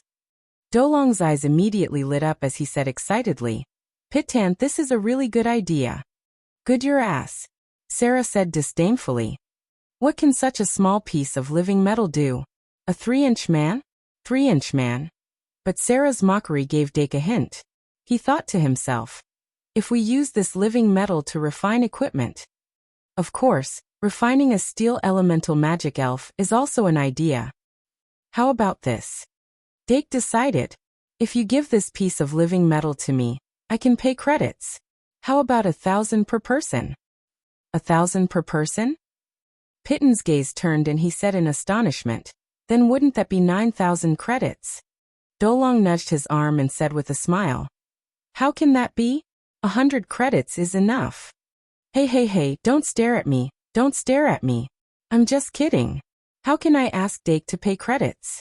We didn't do anything in this crusade against the boss. Of course, we can't ask for this living metal. Deanna retracted her gaze and snorted with a pout. Sarah also said, "Don't look at me. I think that since I did put in some effort in this crusade against the boss, it's not too much to ask for a lion fang. The rest is up to your group." This group was, of course, Dake's group of 4. In fact, in this crusade against the boss, the only ones who did put in effort were Dake's group, Sarah and Dolong. Since the two of them had expressed their stance, Dake wasn't a pretentious person, and immediately accepted the piece of living metal. The group walked around the hall one more time. After confirming that there were no more treasure chests, they began to divide the loot. There were 100 magic crystal coins in the 2 treasure chests. If the 10 of them were to split it, each of them would get 10 magic crystal coins. As for the lion fangs, each group got 2 each. Dake took the 2 fangs, took the bullhorn and the living metal, then wrapped a cloth around the handle of the bloodthirsty greataxe, and let Meow Meow carry it. Meow Meow proudly carried the greataxe with a satisfied look on its face. But not long after it carried it, it couldn't help but glance at the magic crystal coins in the other people's hands, its eyes shining. Dake took the spoils of war, and was about to say that they would distribute them when they returned, when he suddenly saw Meow Meow, carrying the greataxe, meowing at Sarah's follower, Heidi, whose hair was tied into 2 thick braids that hung in front of her chest. This gray cat was clearly carrying a blood-stained greataxe, but no matter how you looked at it, it was cute. Heidi couldn't help but crouch down and reach out her hand. Meow Meow placed its left paw in her palm. Meow, Heidi's hand, which was holding a magic crystal coin, couldn't help but press on her cheek and let out a cute sound. Meow. Meow Meow urged. Heidi willingly stuffed the magic crystal coin in her hand into Meow Meow's paw. Dake's forehead twitched as he saw this. He immediately injected a trace of magic power into Meow Meow's magic card, and then gave it a subtle glare. Meow Meow's expression suddenly froze. It reluctantly put the magic crystal coin back into Heidi's hand, and then meowed a few times obediently. Heidi was instantly bewitched, and her impression of Meow Meow improved a little. Little did she know, she had lost her value in Meow Meow's heart. Next, the 3 groups of 10 people rested on the spot. For the little mage trainers, they didn't have much time to be in close contact with their classmates from different schools. The 10 of them released their familiars to patrol, and the atmosphere was relaxed as they chatted. Sarah's group and Doran's group had been very interested in the missing 2 people for a long time. At this time, they couldn't help but ask. Of course, they wouldn't ask Dake. Instead, they asked AI Ma, who didn't speak much. Although AI Ma was helpless, she still told her group what had happened. The more she said, the more strange the 2 groups looked. In the end, when she talked about how White and Luoboat were sent out of the dungeon by the Magic Eyes Ray, Heidi finally couldn't help but say, "Oh my God! Don't you know that things don't happen more than 3 times?" Aima glanced at her with a guilty conscience and didn't dare to refute. Speaking of which, her group was able to die 3 times in a row. She also couldn't shirk the responsibility. However, Doran's and Sarah's groups, who were preparing to challenge the level boss, also had the idea of risking their lives. Let's not talk about our elder sister, who isn't a curious cat. In the end, they were just not strong enough. Aima held the magic crystal coin and had an idea. Half an hour later, after the rest, the 3 groups set off again. To all of them, the fact that this dungeon adventure could end with a successful crusade against a tier boss was already considered to be very satisfactory. Now they only needed to return to Professor Nini's side. The return journey was very smooth. The magical beasts on level 2 were nothing in front of the first-year elites. When they returned to the entrance of level 2, the sky wasn't dark yet. Under the protection of Professor Nini, the students who stayed at the entrance completed the mission of hunting magical beasts alone. They were now surrounding the Toad Fountain. They sang, danced, and made Professor Nini happy. The students had found new entertainment and would feed her from time to time. After this dungeon adventure, Professor Nini's prestige in front of the students would drop further, but her intimacy with them would increase greatly. The return of the 3 groups of 10 attracted attention. Professor Nini happily picked up the registration board and walked over, but halfway through, she pursed her lips when she saw Emma, who was alone on the board. "Mortis, where are your teammates?" Professor Nini asked anxiously. Aima could only brace himself and report to Professor Nini that 2 of his teammates had disappeared. Professor Nini let out a sigh of relief and pursed her lips even more. She was only a small professor who was still in the probation period. She didn't have as much assets as other professors. Moreover, the danger of the 2 students would lower her evaluation in Professor Shi-Erfa's heart. It would have a negative impact on her success in the probation period and her hopes of continuing as a professor in the next semester. Fortunately, the 2 students didn't seem to be injured. The disappearance of White and Luo Boat and Meow Meow, who was carrying the bloodthirsty Greytax, attracted the attention of the students. But after the 3 groups registered their return at Professor Nini's place, they smiled and dispersed. Dake called Aima over and began to divide the loot. Besides the materials dropped by the ordinary magical beasts, all the loot is here. The loot to be distributed is 1 bull horn and 2 lion fangs. I already have enough loot, so I won't participate in the distribution. The 3 of you can have 1 each. 4000/8000. Create a mission to urge yourself to repay your debt. But you have to wait until tomorrow morning. Seeking monthly votes to rank up the rankings _ smiley face angle _ Give me the items from the bag of fortune. I'll take all of them.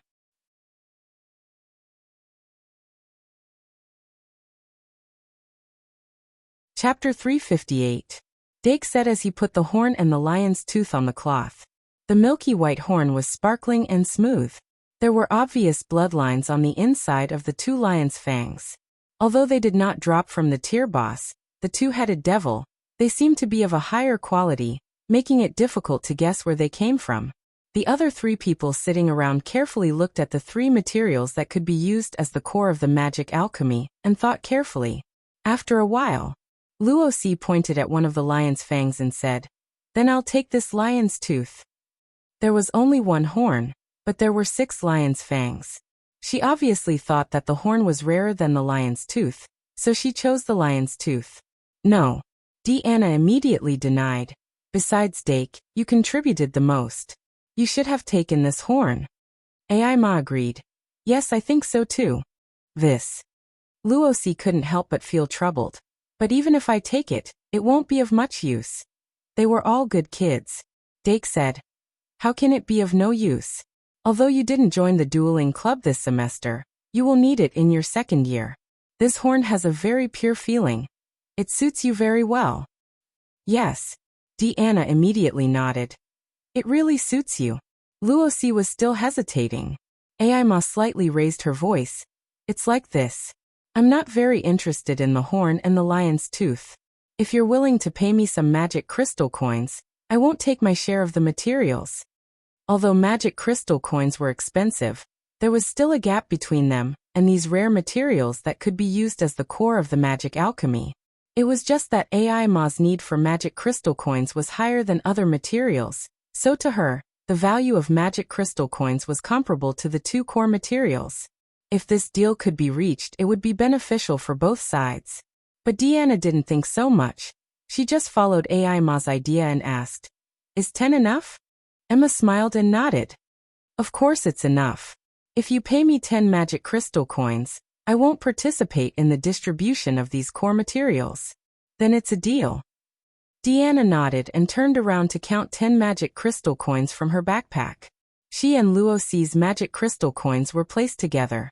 After Aima took the 10 magic crystal coins, she got the reward she wanted, and was obviously quite satisfied. Then, however, Diana, who had obtained the remaining 2 lion's fangs, rolled her eyes and pondered for a while. Suddenly, she picked up one of the lion's fangs and placed it in her palm. Then she stretched it forward and said to Dark, "Here. 5 magic crystal coins." This sudden action not only surprised Aima and Luo Si, but also Dake couldn't help but laugh. He didn't say anything and counted 5 magic crystal coins from his backpack. He stacked them on Deanna's palm and said with a smile, "Then 5. Deanna couldn't help but laugh even more happily. Dake took the lion's tooth from her palm. In this way he got a new core material. The remaining one, of course, was Deanna's. Aima looked at the interaction between them, and couldn't help but feel envious. But there were some things that couldn't be envied. She sighed slightly, and could only focus on studying the magic crystals in her hand. A total of 20 magic crystals. Maybe it was an opportunity for her to break through. And after Dake got the lion's tooth, the harvest of this trip to the underground city increased by another level. In summary, they were Rusty Sword, 18-faceted crystal, bloodthirsty axe, living metal, lion's tooth, magic crystal coins, X5. As for the other materials, maybe they could be ground into various kinds of experimental powder, or maybe they could be used as auxiliary materials in magic refining. But it wasn't important. Dake used 2 fingers to pick up the lion's tooth that was finally in his hand and thought about how to use it. If only I had lion grass, I could use this lion's tooth and the fruit of pride, produced by the lion grass, to try to refine the Suncrown beast. But if I want to successfully guide the Suncrown beast, I'm afraid I'll need to add some fire element auxiliary materials. How about this? Tomorrow I'll go to the catgrass flower shop and ask. Even if the lion grass's bad habit of biting people hasn't been solved, I can still use the method of renting it. TSK, I feel like this is a scumbag looking for someone to replace him. No, I still have to go there. The Suncrown beast was the pre-evolved form of Apollo, the sun god of the 12 Olympian gods in Digimon. In Dake's research on pride, it was very important. If he could make the Suncrown beast evolve into the ultimate Apollo, then his research on pride could basically graduate. So even if there was a chance of failure, he still had to try. Similarly, refining the lunar god beast was also part of his plan. Time slowly passed, and the 10 or so groups that were free to move around returned. Professor Nini counted the number of groups that returned with her fingers. When the last group of students appeared in her field of vision, she let out a sigh of relief. Everyone has arrived. Only the first and second level of the dungeon were free to move around, so the danger was reduced to a minimum. As long as they remembered the things that were taught in class and remained careful. The first-year students who dared to form groups and take risks were unlikely to encounter any accidents. Even if a magus was just a beginner, they were still far stronger than other professions of the same level. In reality, this was the case. If it wasn't for the hidden space, White could have easily swept the second level with Troll. So in the end, only 2 people managed to activate the dungeon escape device. This price was barely within Professor Nini's range of tolerance. It was just that she would have to live frugally for the next month. Professor Nini patted her cheeks and thought about how annoying those 2 people were. She then said, "Since everyone is here, the next step is to show off the loot. Starting from the aristocrat house, line up and show off the loot that you obtained from hunting monsters. I will record it down one by one. The results of this mission will be used as a reference for your final grade."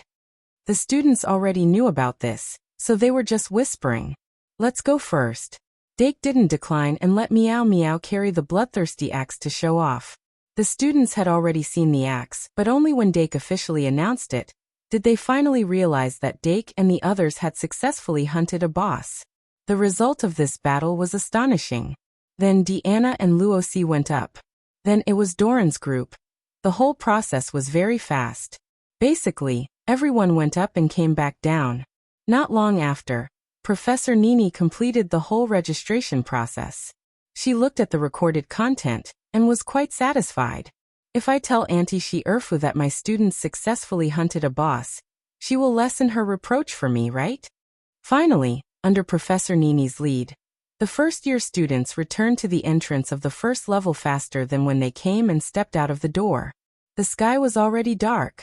The magic door, which was like a water curtain, emitted light and illuminated the 12 colossal statues standing around it.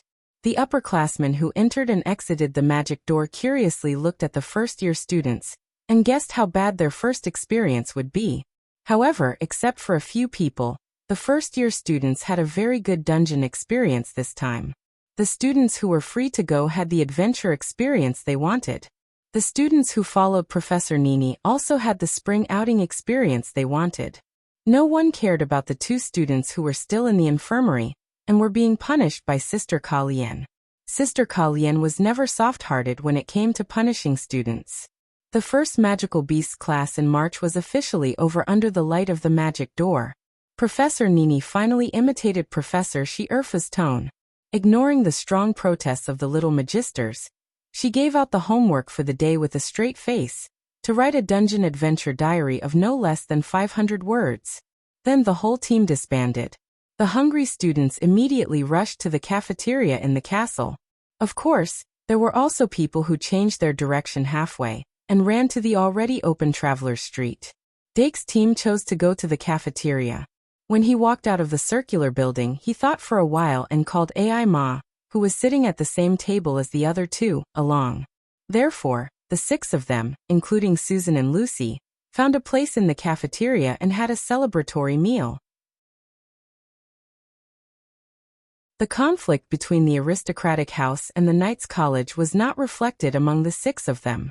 Susan and Lucy were easy to get along with, and it didn't take long for them to get along well with Deanna. The 2 of them chattered and asked about their experiences in the dungeon. Deanna described vividly, and sometimes used exaggerated body language to demonstrate, making the atmosphere very lively. After the meal, the few of them still wanted to continue, but they all had things to do, and it was impossible for them to continue chatting in the cafeteria. Dake, Deanna, and Luosi returned to the tower of the aristocratic house. Under the sharp gaze of the feathered serpent golem, they carried the bloodthirsty giant axe into the common room. Then, they found an empty table in the common room, and began to divide the loot again. But this time, it was the ordinary monster materials that were distributed. Basically, the 3 of them divided it equally. But it would also be adjusted according to the preferences of the 3 of them. Because there were a lot of miscellaneous items, it took more than half an hour to complete the distribution. When the 3 of them each brought a large pile of materials back to the dormitory, it was already 8 o'clock in the evening. It's not time to slack off yet.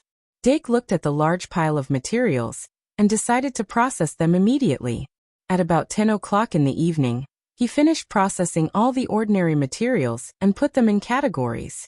Then he glanced at the rusted sword and giant axe leaning against the corner of the wall, suppressed the urge to immediately study them, and turned to the bathroom to take a shower. After he came out, he opened Paradise and summoned all the magic guide fairies. Then, Dake asked the milk can to take care of the 3 catnip plants, and began to use Soul Loss spell and Dark Spirit spell to draw today's great sin. On the first day of March, he chose to draw 5 points of greed. And today it was also greed. Although he had plans to try to refine the Suncrown Beast, it was not too late to draw pride, after confirming that there was a way to get the lion grass. After finishing the routine, Dake could finally settle down and study the thing he wanted to study the most, the rusted sword. Ever since he knew that the hidden space was triggered by the AI Ma, Dake had a feeling in his heart, and had greater expectations for the value of this rusted sword. According to the usual rules, this type of treasure was likely to be a key item that could run through the plot in a game where the hero was the protagonist, the Holy Sword. Although it was covered in rust. Although this world had the Holy Sword spell, a spell card that could summon the Holy Sword. But before the emergence of magic technology, the Holy Sword had already existed. Of course, the Holy Sword, at that time could not be a spell or projection. It was a real holy sword, a sacred weapon that could cause special damage to the demons. Although the attribute of the holy sword was not necessarily light, it definitely had a sacred nature. If this rusted sword was really the legendary holy sword that could only be used by the hero, then as a reserve of the demon god, could he make this holy sword react? Because there was such a possibility, Dake did not dare to try it along the way.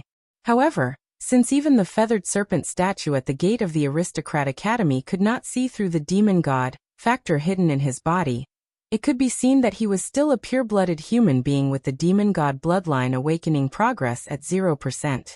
It was just that his talent related to magic was affected by this and slightly exceeded the limits of human beings.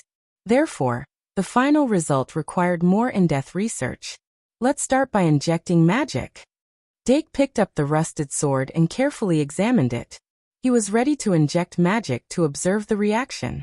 With the paradise shrouding it, Some of the aura was not easy to spread out.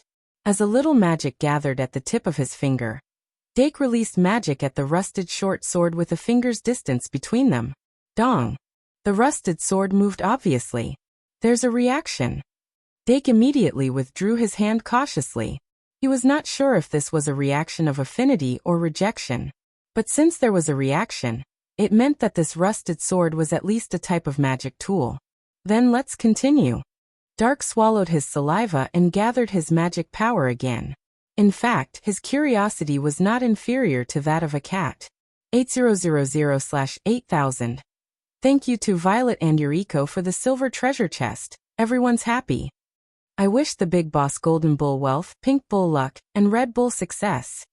Thank you to HGCHJGTG, Rodors, Lonely Swaying, Strive, Idiot and Scattercoins, and other readers who are too many to write their names at the end of the chapter for their monthly votes, rewards, blades, recommendation tickets, support, and blessings. I wish everyone good luck in the year of the ox. Let's work hard together and succeed in learning. Looking for monthly votes to get on the list? You're tuning in to the Earbook Haven YouTube channel. Don't forget to subscribe and join us on this journey to catch the most captivating stories.